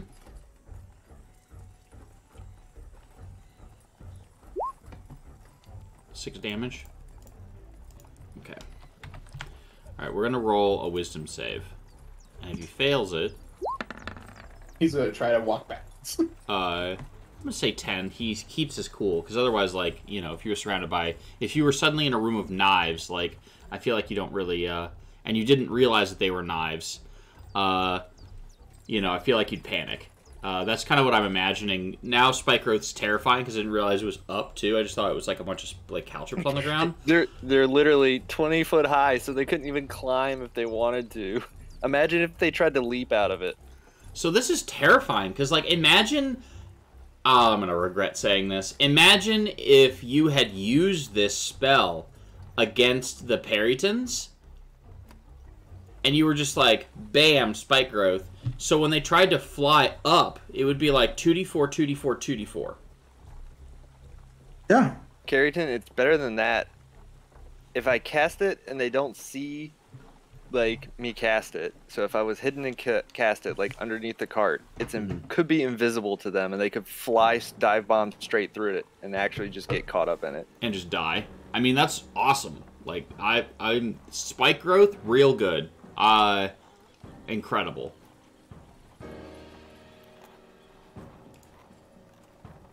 Alright, this guy over here doesn't like this. 10, 20, 30. He is going to come over here, and he's going to try and shoot at Patron.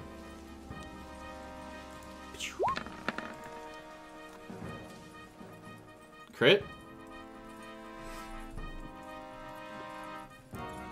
I need you to take 14 damage to Patron, and I need Patron to make that con save.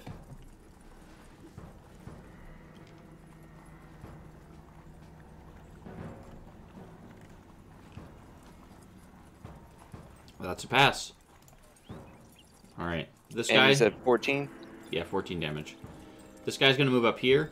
Roll that 2d4. And I'm going to go ahead and have him make the same wisdom save as he realizes. Alright, he's going to stay here too. But go ahead and roll the damage.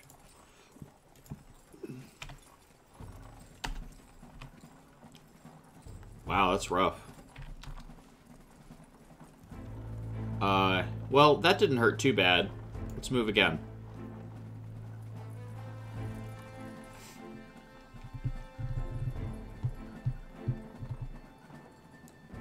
Okay. Ouch. He'll move out of it. And he's going to shoot at Patron. It's really the only person he can see right now. 14 doesn't hit. Zed.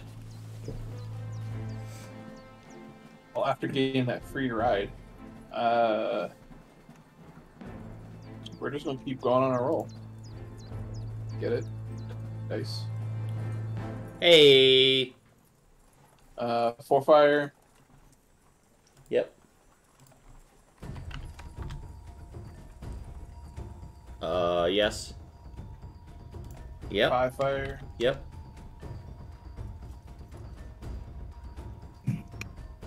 It's not rolling my damage properly.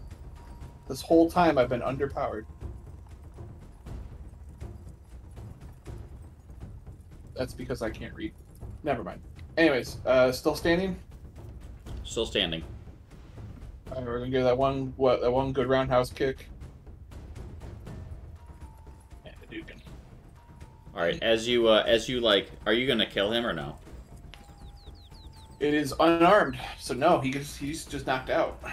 All right. So he is the unconscious. So you hit him with the first fire attack.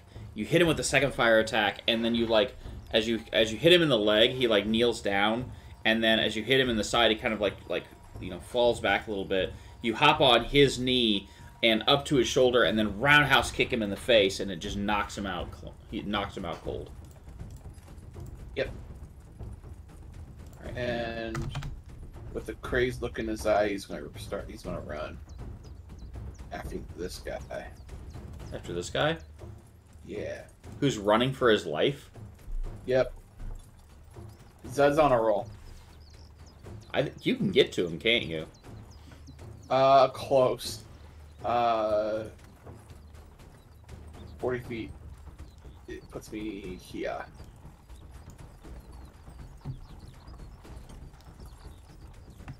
Okay. That's it. Hey, patron. Pew. Yes. No. That's a no. Pew. Nope. And this guy's like knocked unconscious. Hey, patron, it's your turn. Excellent. So you see that guy who climbed out of the spike growth and the dude right next to him? No, no. What are we doing?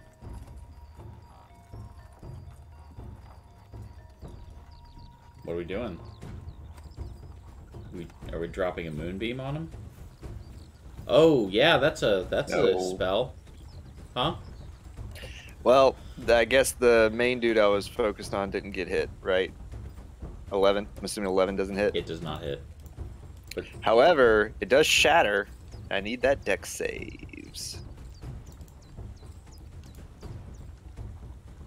we're good at these.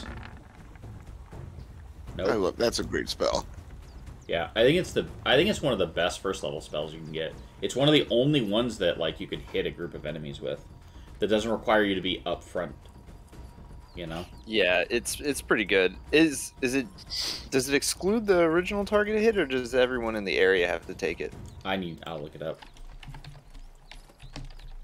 Ice Knife 5e. Alright, you create a thing, you throw it on a hit, the target takes an amount of damage. Hit or miss, it explodes. Each creature within 5 feet of it, so yes, it will hit the original target too. So he'll need to also make that thing. That spell's so good. Get out of here. This guy right here, he's like, nah, I'm not dying today. But this guy, on the other hand, he takes, is it just 6 damage? 6. Okay. Yep, 6 cold. Ouch. The cold damage is from the shatter. Got it. Alright. Ouch. This guy, honestly, is... Zed, are you gonna give chase or no to this guy if he just takes his full action to run? Oh, Zed's just on like an energy kick. Like he's not gonna follow him. No. Okay, this guy he's gonna run 60 feet and get out of there. He's at 1 hit point. He's like, no thanks. I don't really want to die today. So he just runs away. Did he trip on a rock and knock himself out? You have one over here you knocked out if you need to question one. Storyline. Go ahead. Go on. So you go back and give up his life of crime. Convinced him. Patron. Crossbows. Heard of him? 20? Ooh, that 20 will hit. Alright. 8 damage, and I need a con save.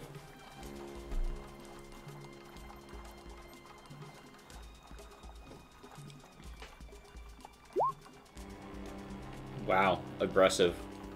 Mordok.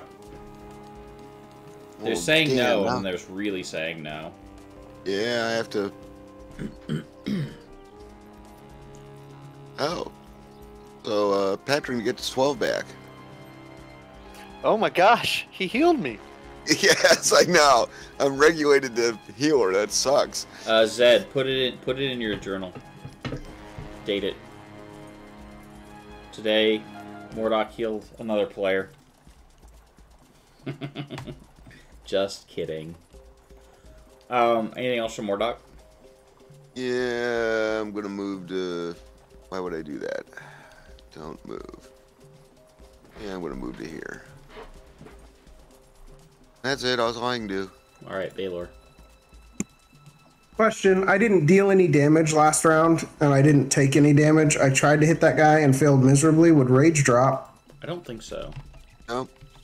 You have to have taken, or I don't know if you have to hit or just make an attack roll. I'm reading up on it now. Your rage ends early if you're knocked unconscious, or if your turn ends and you have... Okay, I attacked. We're good. Yeah, you just have to attack. How many rounds have you been raging? We've only been going for, what, 3 rounds, 4 rounds so far? I'm gonna say... This is round number 4 for Baylor. Alright, so there's 4. Yeah. Okay. What does Baylor want to do? Figuring that out, because I only have so much I can do at this point. I feel like Baylor and Zed are gonna just be like best friends because like they both have increased movement, and they just can like run around the battlefield and just hit everything. I only have a 30-foot movement speed. Don't you eventually get it though? I swear you do. I mean, I can, yeah, at some point. All right, so if I double, use my action and my regular movement, I can get to here. 5th or level. here. I would like to be here. But that's my action and my movement, so I can't do anything else. Yeah. Fast movement for barbarians hits at 5th level barbarian. So it's, Okay. you're a ways off. Alright, so but you have to double move to get there? Yeah. Alright.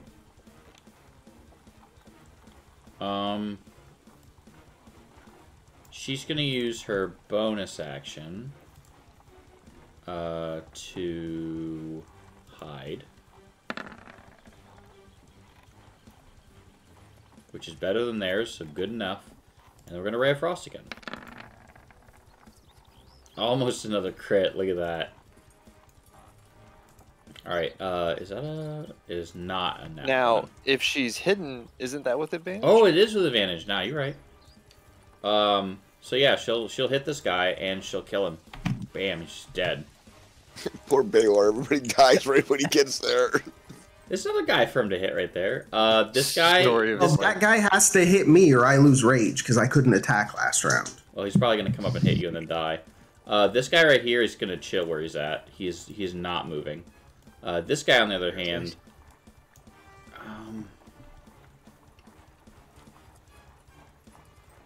Try me, bruh.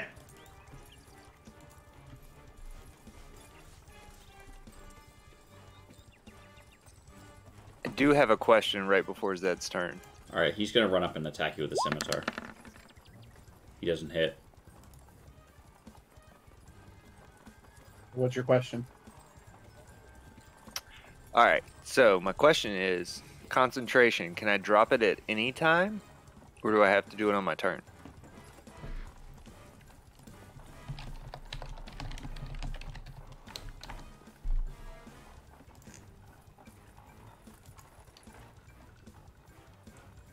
Anytime. If you're worried about Zed and the spikes, Well, that's I have a solution if you want to. Well, I wasn't worried about it, but I was going to drop it for you, and then on my turn, cast it in a different area because it's only affecting one dude. And I just figured I'd make life easy. Easier. Yeah, essentially. Sure. Yeah, you can end concentration at any time, no action required. Yep, I just looked that up too. So I'm in concentration. Okay. Are we moving it over here? I might be here on my turn, but not yet. Oh, okay. So that's okay. So I will just move this over here and hit this button. Okay. All right. So it vanishes, and then it's Zed's turn. Zed watches all those spikes like retreating to the ground, and he's like, "Oh, perfect!" And he runs up, and he starts punching. All right. Does a 17 hit? Yes, it does. Yes. For 6. He dies. Excellent. Can you key point dash? Step of the wind. Step of the wind. Are you going to key point dash over there and steal Baylor's kill? Well, he's Please, please. he's got some movement left. I mean, I should have some movement left. I was here. I spent 20. I need another. This is gonna mess it up. Yeah, but if you step of the wind, punch. Yes, I would get 1 punch. Yeah, we'll go ahead and use this. We'll go ahead and use the key point and get over there. And that is our bonus action. So you were at 5 key points, and now you're at 4. Correct. Okay. And then you hit for 6, right? No, you hit. I have not rolled that one. Gotcha.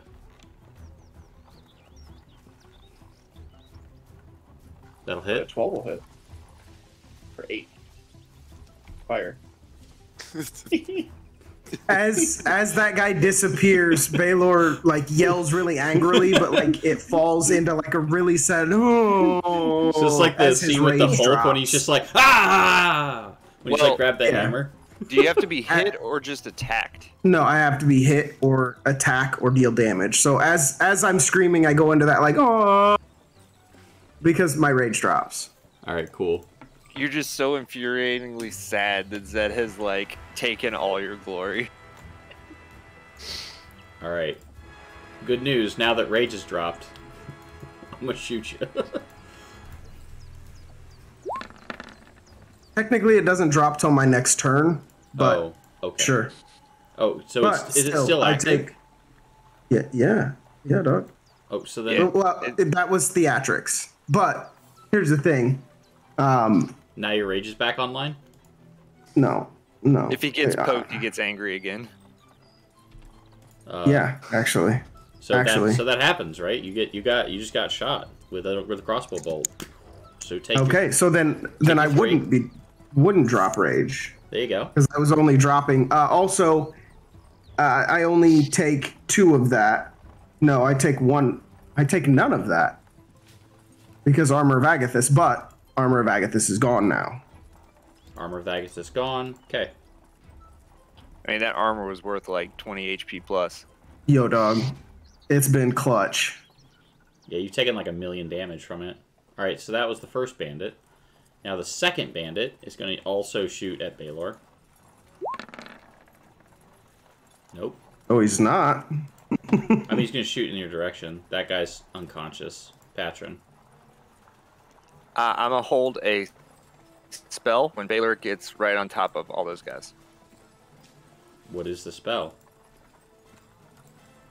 Don't worry about it. It's gonna be cast at 3rd level. I just Third want leather. it to be a 3rd leather. I just want it to be a surprise for when Baylor gets there. You know what? Normally I'd be like, I need to know what it is. But I mean, we could drop in secrets and I can tell you. I'm gonna allow it for the theatrics. So I'm here for the fun. So what I'm gonna do is you're holding your action. I think there's a little like time delay thing. Is there a clock or something? There's symbols. Perfect. This little stopwatch. All right, stopwatch activated. So there we are. Bandit time. Bandit time. Baylor time. 19. That You hits. take 3. No, he takes it all. Oh, I'm not. I'm still raging. Oh. Why are my hit points at 20? That's. I don't have an answer for you. You may not have set them when you leveled up. 41. Nope. It is 41 minus 3, which is. What am I doing here? No idea. All right. Mordok. Oh, I can. Oh, I get to do I can help you out. something. What should your top one be? It would be 41. Baylor. I have 44 hit points total. No, I should be at 41.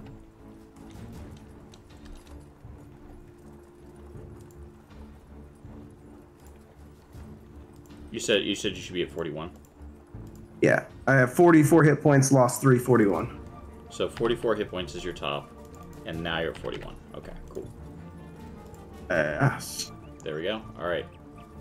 Why does it say you're a bandit? Yeah, I don't have access to my token anymore either. Oh. This guy's got to make a wisdom save.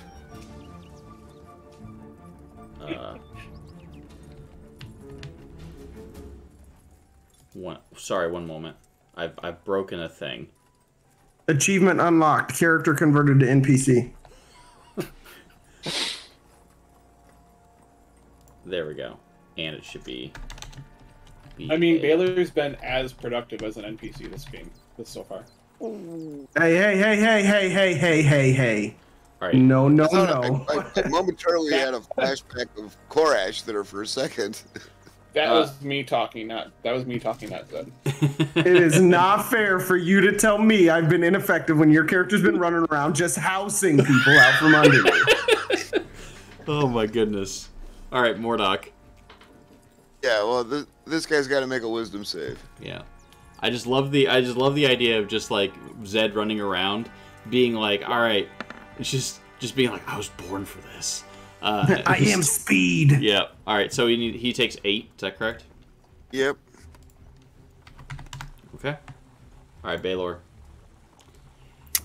Yeah, Go ahead and move up to them. Yeah, I would like to walk right here. And my trigger now happens. Which is... Yep. It is... Drum roll. Brrr. Did it cast? What? Can you click that so we can see all of it? Hey, yo. Are you shooting me right now?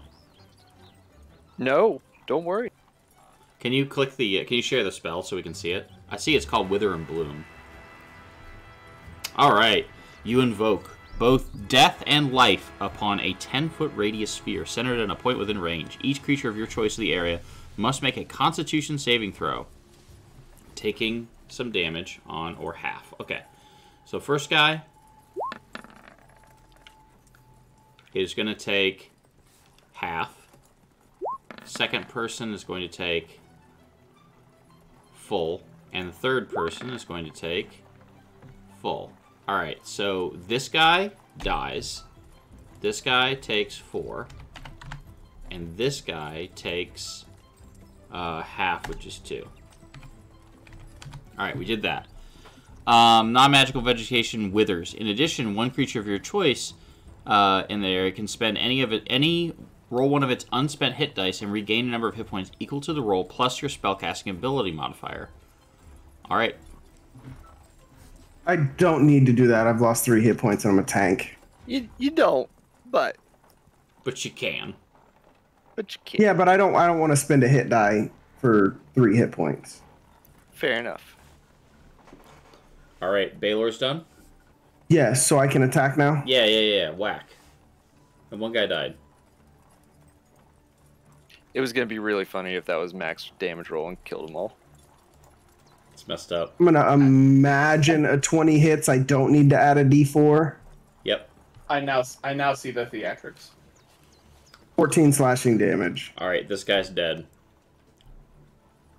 You just you cut straight through him, and now he's dead. You're still so ragey, so angry. Is there anybody else left on the field? Right here. Oh, that is completely underneath of my my rage point thing, so I couldn't even see him. Nice. And I'm gonna walk here in vain because he's gonna die in a round. So that's me. Sneaking around. There's only a little kobold right behind you. Bloodthirsty kobold. All right, 22 damage. 22 for 7. He's still standing. And he can't do much. He also is chilled, so he is actually slowed. I'm going to use this little snail. All right, and now it's Zed's turn. We're just gonna get it done and over with. Get that 16 for 9. GG's. Yep, you punch him and he's frozen, and then you just bam, and you just like melt him, and he's dead. We quick cooked. He went from frozen to quick cooked. Yep, he gets boiled. All right, excellent. You were able to drive off the bandits, kill 90% of them, and there you are. Well done. This is a great place. It's 9:51. Let's go ahead and take a 10-minute break. We'll come back and we'll do more stuff. Turbo defrost, yes. Thank you, Arpulus. So we will see everyone very shortly. We'll see everyone in 10 minutes. Don't go away. Hello, everyone. Carrington here from Open Heart Games. We are back with our playthrough of the Tyranny of Dragons. And I had forgotten to say this at the very beginning of our stream, but I'm wearing my green shirt, so happy St. Patrick's Day to everyone. There's my terrible Get joke. out of here. And he's a cleric! Yay! Now we just need him to cast all the snakes out of Forgotten Realms. I think Baylor takes 15 psychic damage. So there we are. Where's Lucky when you need him? Yeah, right? Yeah, really. Yeah, where's that character? Let me bring him in here real quick. Yeah, happy St. Patrick's Day to everyone. All right, so there we are. So also, I'm gonna shameless plug. If you want to represent Open Heart Games, we have a merch store. I just put the link in the chat. So, anyways, there we are. So let's do a brief, who our characters are for those who are just joining the stream, and we'll get right back to it. So we'll start with, of course, Baylor. Hello, everybody. Jabrilopad in chat. Baylor in your hearts, I suppose, if that's not weird. I'm the Goliath Barbarian Warlock, and I'm here pouting currently because Zed won't leave my toys alone. Okay. Mordock? Yeah, I'm Dave. I'm playing Mordock, the Azamar Protector Grave Cleric, who allegedly doesn't heal party members. Who took all the damage and then still got flack for healing himself? Yeah. I'm fairly sure that the Protector is in quotation marks. I'm pretty sure the cleric is in quotation marks. Sorry. Either that or the word cleric is in quotation marks. That was the joke I was just making. Where does it say I have to? How do I get this wrap? I'm kidding. We're teasing, light teasing. All right, and of course, the man of the hour, St. Patron. Top of the morning to you. Oh, top of the morning to you. Welcome to St. Patrick's Day. Can I take your order? I am Brad, better known as Hitohari in chat, and I am playing Patron Purpleheart. Saint Patron Purpleheart. Yeah, Saint Patron Purpleheart. There we go. Man, can we make that a thing by the end of this campaign? I need to be sainted. Maybe? Yeah, go get us some Shamrock Shakes, would you? Oh my goodness. It's not all about Shamrock Shakes. It's about casting the snakes out of Faerun.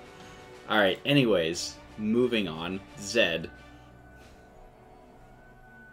Hello everyone, BGX Mage here in chat and on Twitter. I play Zed, a kobold monk who wants to grow up to be a dragon one day, and just got done running around Breaking all over the Baylor's forest, breaking Baylor's toys and killing everyone that he came across before Baylor could. That's my story, and I'm sticking to it. All right, excellent. All right, so the well, party. Go ahead. Sorry. The party's going to gather around. We're going to get a group hug because I never do this. So everybody gets 18 back. 18 Oh, sure. points After the combat's done. Yeah, well, it takes 10 minutes to cast the spell, okay? That's so messed up. Not that Mordok did it, but that you're still getting flack. Oh, man. Listen, Mordok makes fun of Zed for being Zed, and Zed returns the favor. I mean, yeah, turnabout's fair play, and you get to return serve, right? That only feels fair to me. Oh my gosh. We do. There was one non-casualty out of Zed's tirade. For those at home, Zed being so small that his unarmed strikes only knock people out, whereas his draconic strike, because he's got that extra little draconic energy kick, and it deals type damage, actually can kill people. So we knocked one out. So if the party feels like they want to interrogate, it's there. If not, someone finish it off. All right. So the party is heading towards the what is known as the Mare of Dead Men, which is this swamp-like area. And as you can kind of see, this swamp has just kind of continued to kind of erode closer and closer to the mountains, and has just like worn the road that would originally have gone, straight this way. But now it's having to kind of take this treacherous route and a much longer route around to try and get to their destination of what seems to be their destination of Neverwinter. So, so with that, let's jump back in. So we are in this kind of lightly forested area, and what do we want to do? There is one cultist that is unconscious over here. Or not cultist, sorry. He's just a bandit. We've just been fighting cultists so long, I'm just so used to it being that.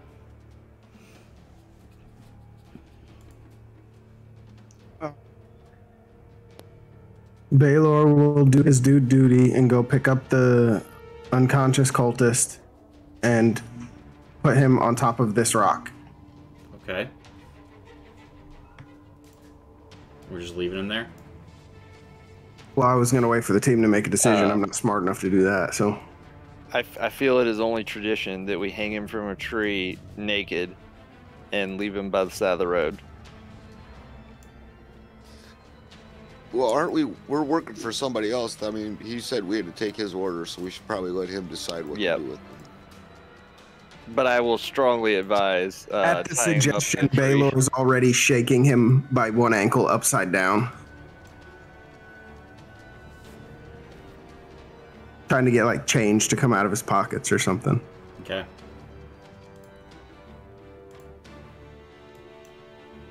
Has the guy that runs this show come by yet?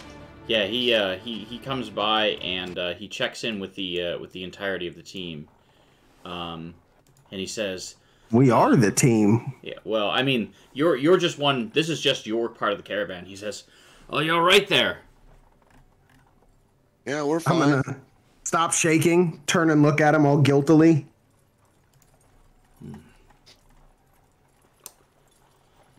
He says, "Yeah, we any casualties?" Only to the bandits. I will hold the bandit upside down out in front of me.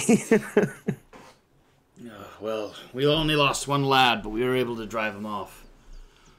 Well, it seems like after you put on quite that show and slayed all of those bandits, the others kind of turned tail and ran. It was a great morale boost for the boys. Well done. I'm glad you came along on this venture. It's gonna make things much easier. And he just kind of like puts his hand on the pauldron of Baylor and says, "Whatever you see fit to do with him." It's fine with me. Leave him in the road. Whatever. Okay. Patron will snap some ropes and go, "Hey, Baylor, up for some fun?" Oh no, what are we doing? Yeah. We're gonna hang him upside down from a tree naked. All right. You do that. Moving on. All right. I need Do we have a party name yet? Like, not yet. The Wet Bandits, apparently. I'm glad someone appreciated that joke. I heard a very excited puppy there. yeah, he keeps hearing noises outside because it's springtime in the city, and he's losing his mind. Oh, like they do. Anyway, you find Zed up on the cart, sitting, crisscross applesauce in front of a barrel, with his book of dragon facts out, and he's just checking in on his egg, and he decides to go ahead and read off a little faxy poo. Oh yeah, give us a fact. Yeah, we haven't had one yet. In a while. We haven't had one in a while. Anyways, chat quick, number 1 to 100. All right, chat. This is your option. 1 to 100. Does Jabrilopad's number count? He did put a number in. The number's 7. If a different chat member doesn't come in, 3, 2, 1. All right, looks like we're going with 7 or 77. 7 is. Let me check 77.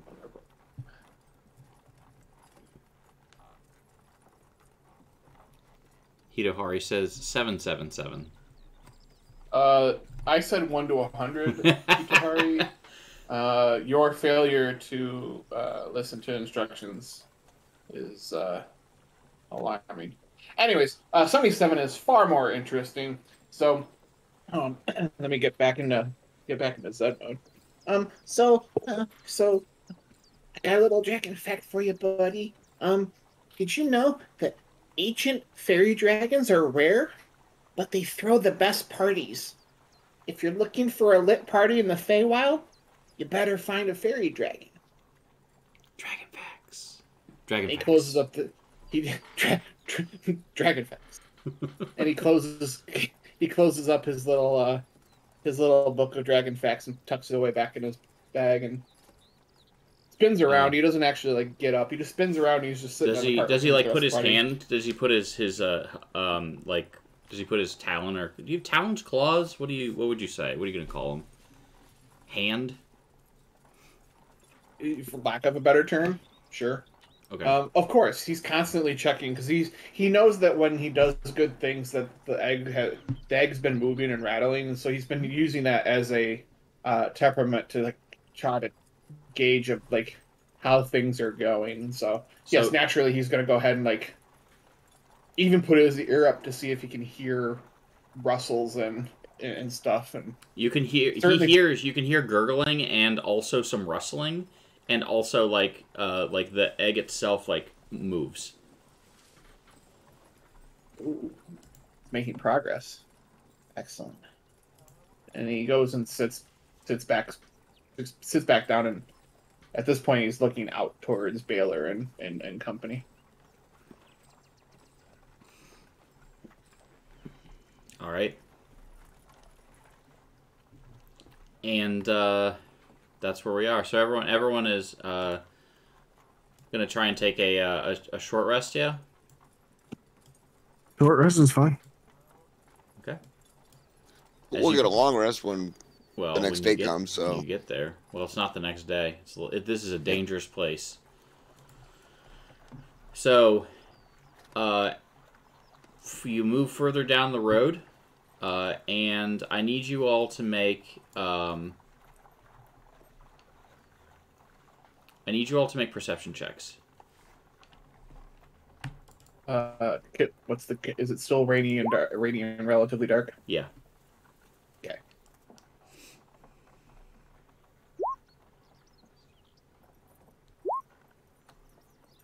I perceive the world.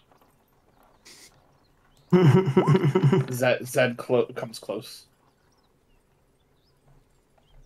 All right, so everyone but Baylor. You hear two big voices in the brush, like over here, and you hear something smells rancid, delicious. Oh no.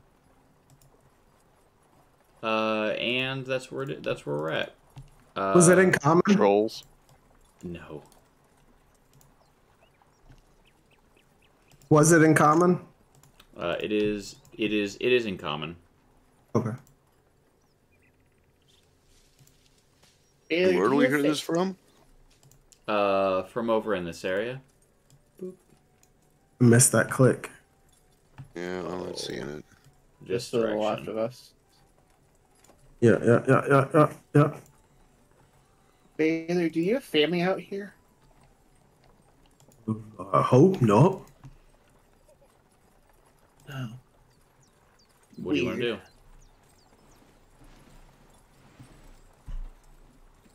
Well, I mean, here's the thing. Baylor's an idiot, so I'm just gonna go following. check it out.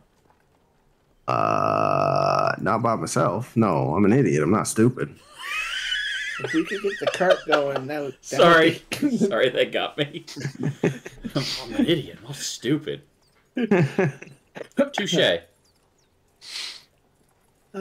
If we could get the cart on a roll. Yeah. Spit spot. What's happening? We're moving it?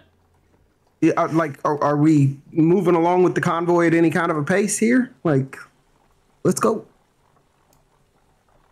All right, that's fine. We're gonna move. The cart is gonna get to about here, and that's when you see the world move. That's when you see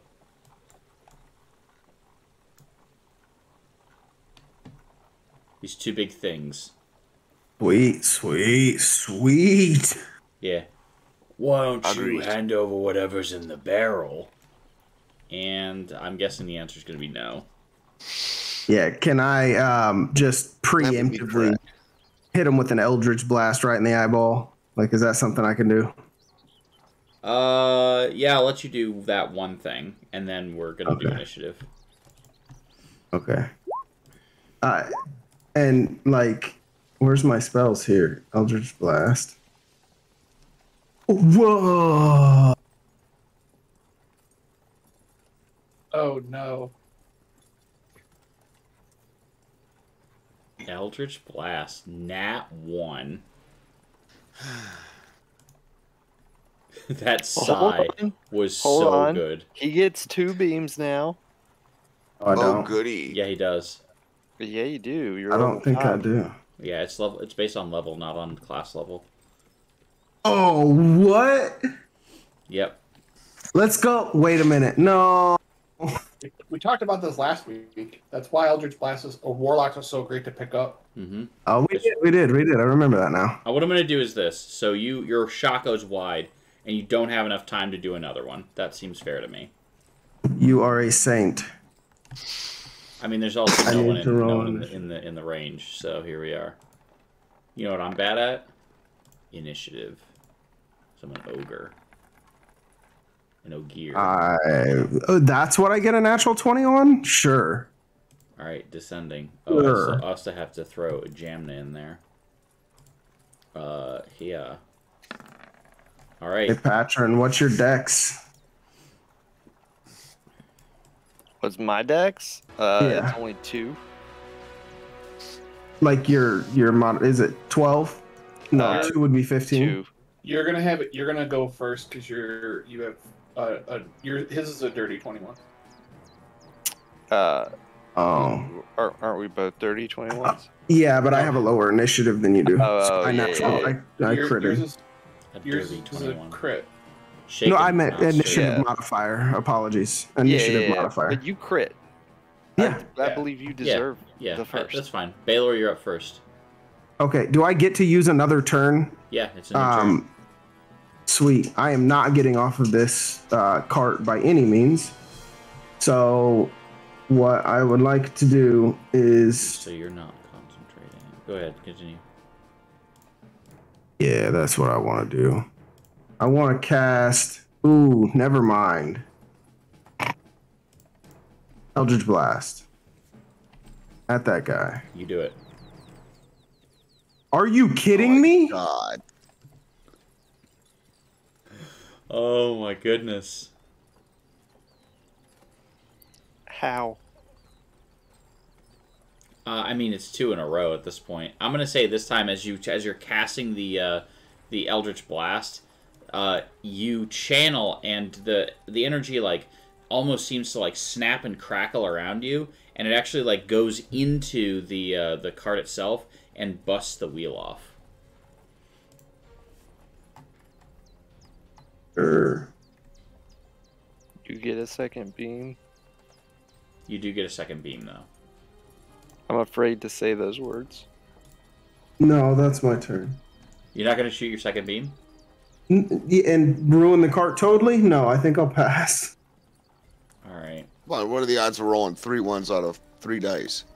Well, okay. 771. Just to prove a point here. Oh, 12. Woo! Hey, a 12 is gonna hit. Yeah, let's go. Roll that damage, though. 10 force damage. See, you crit that damage. All right. But I've ruined our whole cart. Well, you just blew the wheel off. Yeah, it can be put Well, back according to the picture, that thing is absolutely trashed. together. I mean, these things happen. All right, Patron.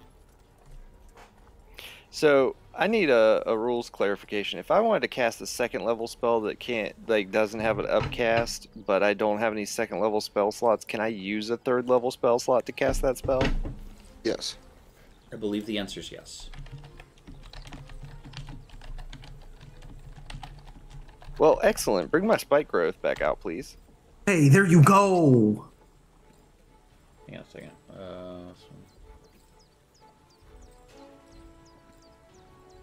You can use a higher level spell slot. Yep, you sure can. Okay, so we're dropping that thing. That spike growth, in fact, is what it's called. Or wait a second. Hang on. Let me do this right. Yeah. Go ahead and drop where you want. You just want it right there. Right here, because that dude's still in it. They gotta come either around that way or hold on. What about that? I think this makes more sense. There it is. All right, And that's gonna be, well, I think these guys are probably tough enough to where I'm gonna bonus the action while. Oh wait, can I use it as a bonus action? Hold on. Not anymore. It's your action now. Boo! Next.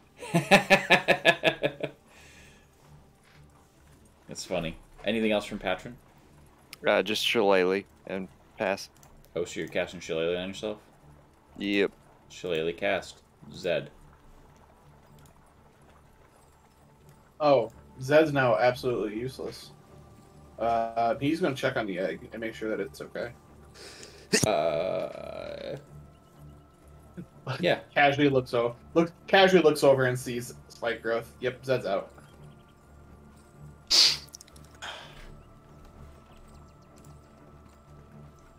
You check on the egg, and it looks like as the thing tipped over, that there's actually like a small, barely perceivable crack in the egg. All right, and then this guy right here is but it could have come from it falling, but who knows?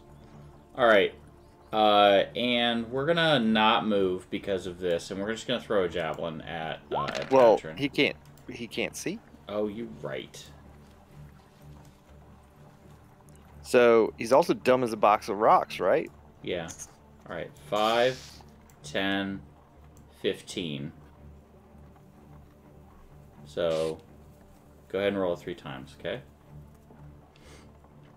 Give me that total. 17. Take that Ouch. 17. All right. Now then, take that 25 and take that 8 damage. Technically, he's still not out of it. Yeah, but he's on the edge. Okay, fair enough. All right. Roll that thing. That con save. Did he throw that at Patron? Yeah. Would Patron not have just so much cover for me standing in front of him, or? Does he have more than 25? Even if he has even if he has 3/4 cover, it still hits. Okay. All right, you still. I don't remember what his armor class was. It's 18. Mordok. Oh, well, if he can see us, that means I can see him. Mm-hmm. So I'm with since you he's so far. wounded, Are we guiding bolting him? no, we're Oh. tolling him because he's got to have a great wisdom save being an ogre. Yeah, dude's got to be just big brain. Look at that -1 he's got there. -1? Yeah, he rolled an 8. Oh, He baby. fails. He takes 17. So take 17.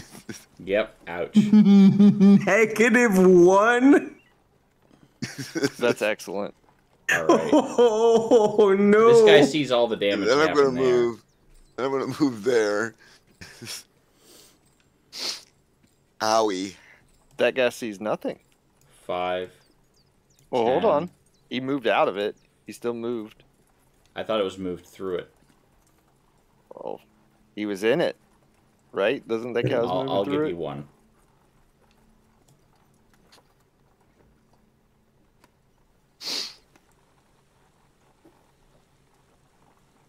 Mhm. All right, so 7. All right, so hello there, and we're gonna go ahead and throw a javelin at. We're throwing a javelin at Baylor. I did nothing. Yeah, but he's big dumb, and he doesn't see the kobold as a threat.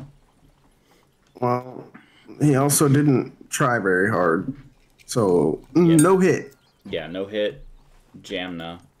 Surprising to absolutely no one. Hides. Huh? I'm gonna get domed. I'm gonna get domed in the back of the head with a ray of frost. Hides. Yeah. Hides is gonna move over here. We're gonna try and and then Oh, great. 3 important things in the line of fire. Go for it, Jamna. it's fine. She probably won't miss. And we're gonna ray of frost that guy. 3. There's 4 people there. And that 12 will Yeah. hit for 7. -7. And this guy is also slowed. So we'll throw on the snake. Alright, Baylor. Yes, first thing I would like to do, sir, is cast Armor of Agathis. So that gives me 10 temporary hit points. Anytime you do damage to me, you get 10 points until my Armor of Agathis is gone. Okay. So, after that, I would like to rage. You're just so mad. The big mad. I'm so mad. And point of order, this is my last rage for the day. Okay. That is not my turn. I'm going to step off the wagon aggravatedly with all of my cool stuff like my black fingertips and my black eyeballs and the moving dragon tattoo and get right in his face. You got it. You do that. That would be my turn. Alright. And Patron. I mean, it looks so fun.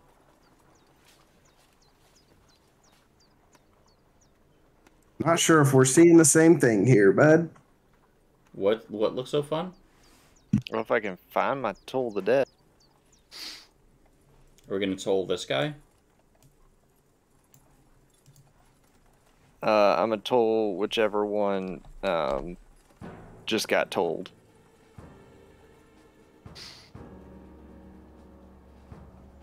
Which one just got told? Who told who what? Well, that's lame damage.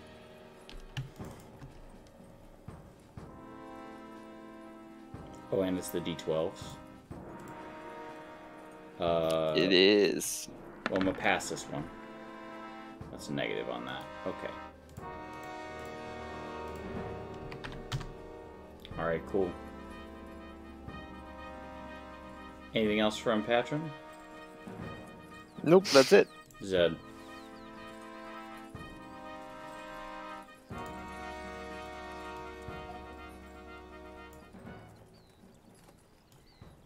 Yeah, we're upset. The egg. Zed is not entirely sure if the egg is starting to Scrambled? break. Yeah, starting to break, or if it's actually something good. So he's a little frustrated. So he's going to slide right next to his buddy Baylor and get to punching. Okay. Does a 20 hit? It does. Neat. We're going to do 9 fire. You set the ogre on fire and he dies. Well, this wasn't. This. Baylor's over there like, come on, man. Baylor's not allowed to get a kill. Zed wasn't expecting that to happen. We're gonna need a keep away counter in chat. Yep. No kidding. I now have to think for a second. It's probably going to be. Yeah, it was 10 feet. I'll use the rest of my movement to walk right over there.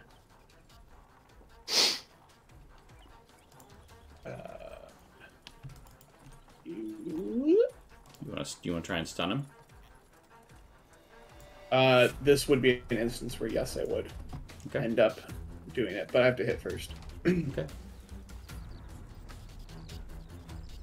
Shocking to no one, you hit. Nice. Yes, we are going to go ahead and I don't usually like to do it, but he's so flustered. He's just going to go ahead and he's going to use a stunning strike and stun him. He'll successfully stun him. Sweet. I still get damage, right? You still get damage. Nice. All right, we'll do 8 damage. Fire. And for a bonus action, we'll kick him in the kneecap. Because 16 will hit. Or 5. So that was 8, so 13 more. Yep. 13 total. Bam. Mordock. Well, this should come as no surprise. Okay, for stunned, they're incapacitated, can't move, can't speak. Dexterity and strength saving throws fail automatically, and attack rolls against him have advantage. Well, make me a wisdom save, because you're really good at those. Watch me pass this one. Probably. Oh, Or not. Almost. Oof, So so take close. 16 more. Ouch. That's just a And great your cantrip. toll feels so much better than my toll. It's not even close. That's a great cantrip. I love that. D12s could be really good or really bad. Yep. Alright, hey look, the ogre's stunned. Huh. Well, look at that. Attacks have advantage. 5, 10, 15, 20. Maybe. Yeah, the safe thing to do is to stay over here and Ray of Frost this guy. Which will hit and do 5 damage to him. He's still slowed. And stunned. 6. And Yep. Is he stunned until Baylor. the start of Zed's turn? Yeah. That's the thing. Do I have the? Go ahead. So, that's the thing about monks, and one of the things that can make them a little obnoxious is you can go stunning strike into stunning strike into stunning strike into stunning strike, and you can just stun lock the boss, and that can be very frustrating for a game master. But there are some certain circumstances, like for example, if you use it like this, if there's like a big group of enemies, or like one enemy and you just are trying to prevent yourself from getting hit, like stunning strike is very powerful. Anyways, Baylor. And like Zed's emotional right now, so he just found out that he could stun Yep. through this attack. Do I have the movement to get to him? You do. Probably. Okay. I would like to go here, Okay. Yep. and I would very much like to recklessly attack him. I believe you. There's no reason to do it, but let's do it. We Oh, there already isn't. advantage. Yeah. Yeah. I anyway. forgot. Yep. No. No. No, you're not going to do it anyway? No. No. But I'll just take that 22. Yeah, you hit. Oof. All right. So the sequence of events that lead up to this ogre's demise. He steps around. He throws a javelin at Baylor, misses. Zed, frustrated that the egg is potentially damaged, runs over to him, dodges out of the way of his great club, runs up the great club, and just kind of like takes his claws and just like like just hits the pressure points, just bam, bam, bam, bam, bam, and then knocks the ogre kind of like silly as Baylor comes rushing in with a great axe and just cuts his head clean off his shoulders, killing him instantly. Can't believe we let Baylor get a kill. Damn. So close. He had 6 hit points. All right. So that was man, that encounter was real fast. Awesome though. Monk's OP. What was that? Monk's OP. Monk's real strong. Full of dead, great cantrip. Yes, absolutely. Better than that silly riff. So Zed's gonna immediately run over. I'm assuming we're out of combat. Yep. He's immediately gonna run over and do a little investigating. Okay, make me medicine check. Yep.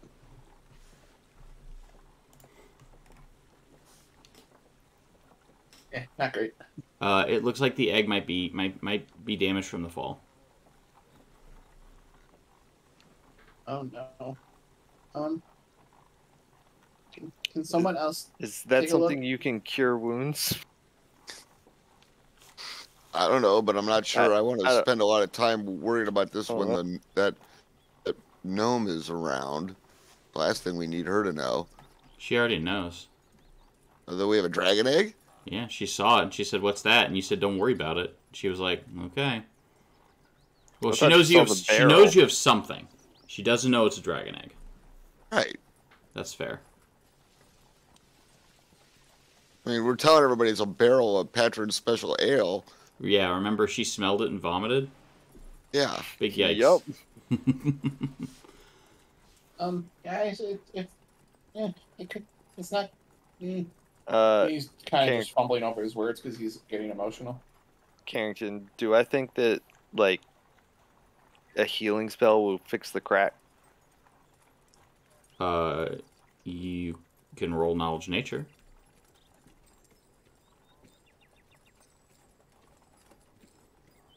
Or medicine. It might.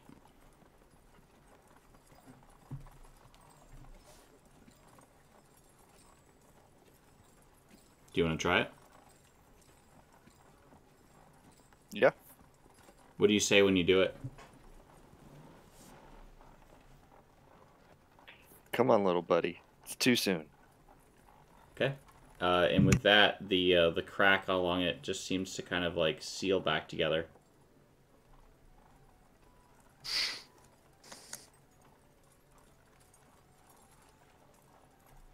And just seems to fuse along where the crack was. All right.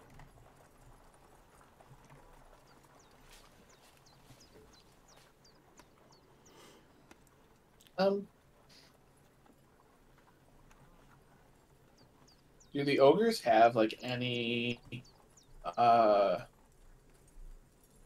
belongings on them? Like maybe they rations or things. They smelt the rancidness, so maybe they have some on them. Sure. You gonna put it in the barrel?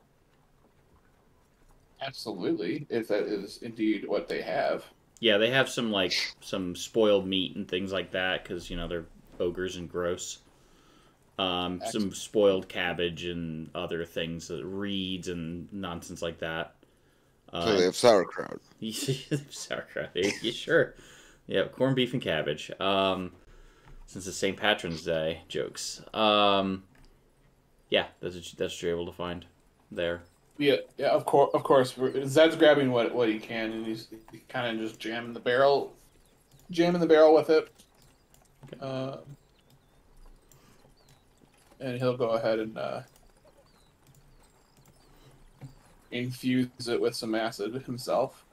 The usual process for making things. Sounds good.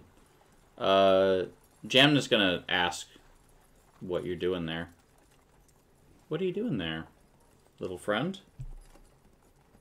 Oh, well, you see, Patron has a bunch of stuff, and he showed me how to do some of it, and I'm helping him out.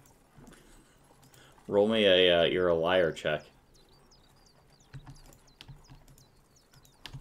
Which one's that? Deception. Deception. Oh yeah, I definitely owe people that.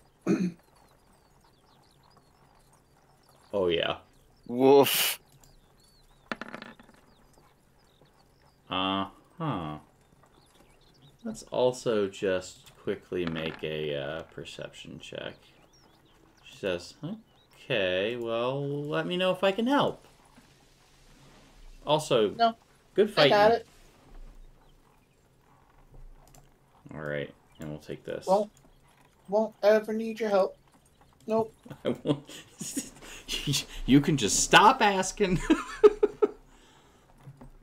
All right, and No help. No. Good. No help. No, thank you. All right. Very nice. All right, and as you continue on your trail, eventually, you make your way to one of your first destinations, which is a roadhouse. Roadhouse. Yeah. Terrible movie, but cult classic. I mean, yeah, definitely. Patrick Swayze, yeah? Oh yeah. All right. To a roadhouse. It is a compound that has served as a hostelry on the trade route between Waterdeep and Neverwinter in the days when trade flourished. It fell into disuse for a while, but now that the road is being rebuilt, the roadhouse has been repaired and is now being used as a supply depot and a wagon park in the meantime. As you pull up, the person who is the leader of this group, Ardred, says to you, "We're gonna hold up here for the night, resupply, and then make our way all the way up to Neverwinter. So make sure you get plenty of shut-eye, plenty of rest, and you take the time to resupply all of your things. Make sure the horses get plenty of hay and water, and as I mentioned, grab some ales and relax. We head off again at first light. Get some sleep on a soft bed if you can."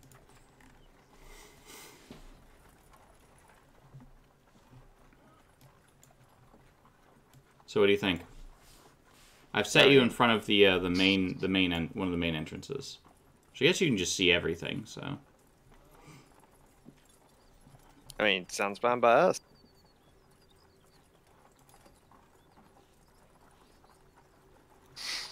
all right, Like, is this run by anyone, or is it just free for all? it is run by someone who you'll meet soon.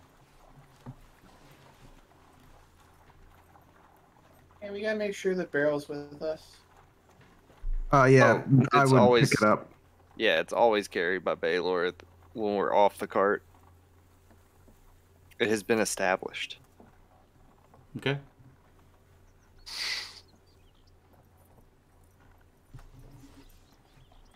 Yeah, and Zed kind of tugs on Patron's cloak and then like does like the weird like kind of shifty look at Jamma and look back at him and then looks back at Jamma real quick and then like nods.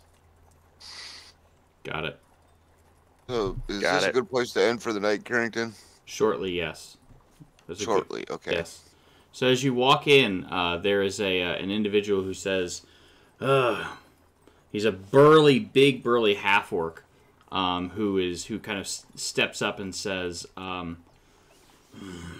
"Travelers, I like to run a fairly clean inn here. My name's Bogluck. You can stay here, just don't cause any trouble." Sidebar, Carrington. No problem. One moment. Hello, everyone.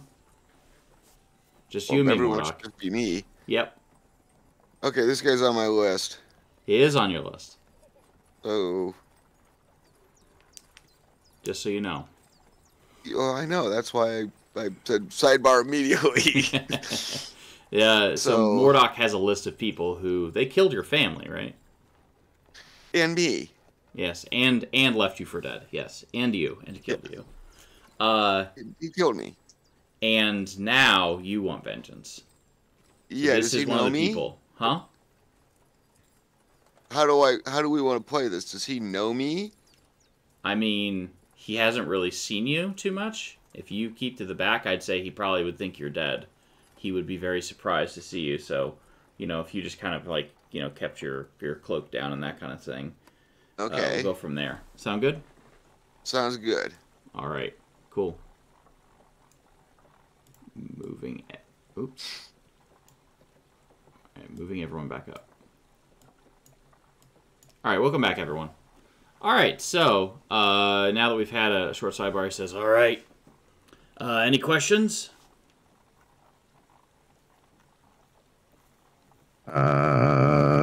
No. Where's the beds and the You- bar?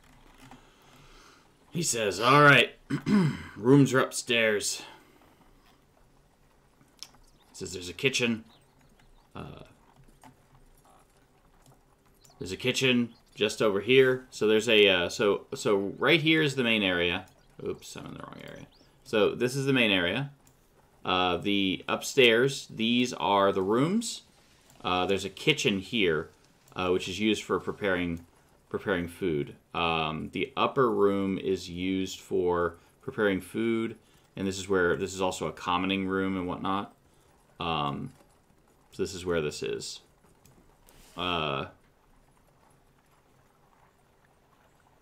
So there we are.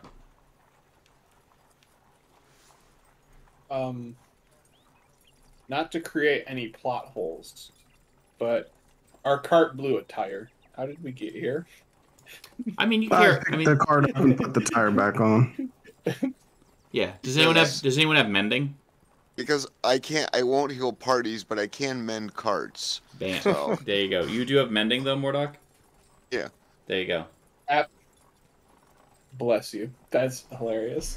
Can't heal the people, but we'll fix the cart. Yep.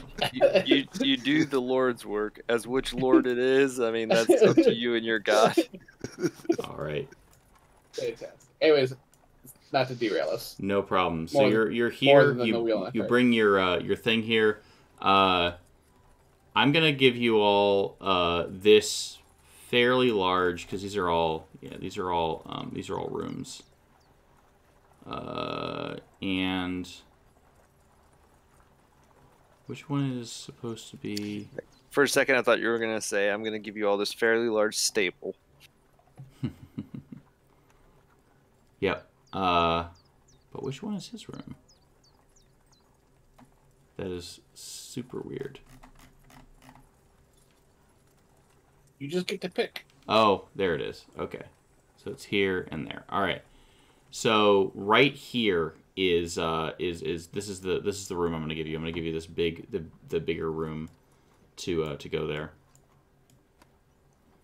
So right here is where we're going. So this will be your room upstairs. So you set everything down. You set everything down, and you're in your room.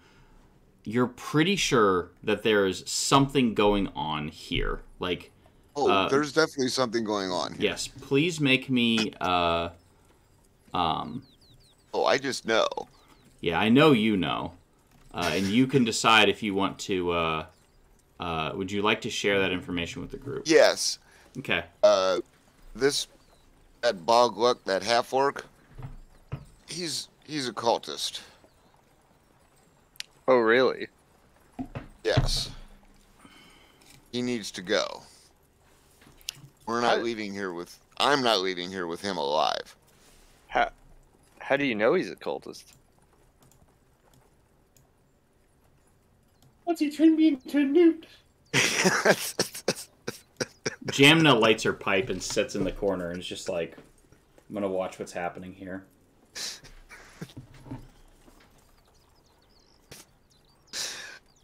Oh, jeez, that was good. Thank you. Yep. What are you gonna say? Nothing until I stop laughing. I got better. Yeah, I got better. Stop. All right. So how does Mordok know? Okay, I think I'm good now. But maybe not. Listen, watery tarts handing out swords is no way to determine a system of government. All right. Yeah, I am the bring out your dead cleric, so it's good. All right. Because the cult raided my village and killed my family, and he led the raid. Okay. And I'm not leaving here with him alive. You guys can keep going if you want, but he has to die. I feel like Patron wouldn't even insight check that. He would just trust you. Okay.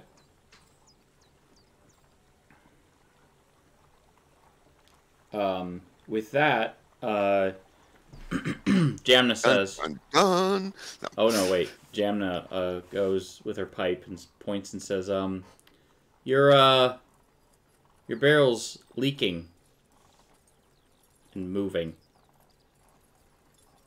Oh, goody. I would look at Jamna and be like, don't worry about it.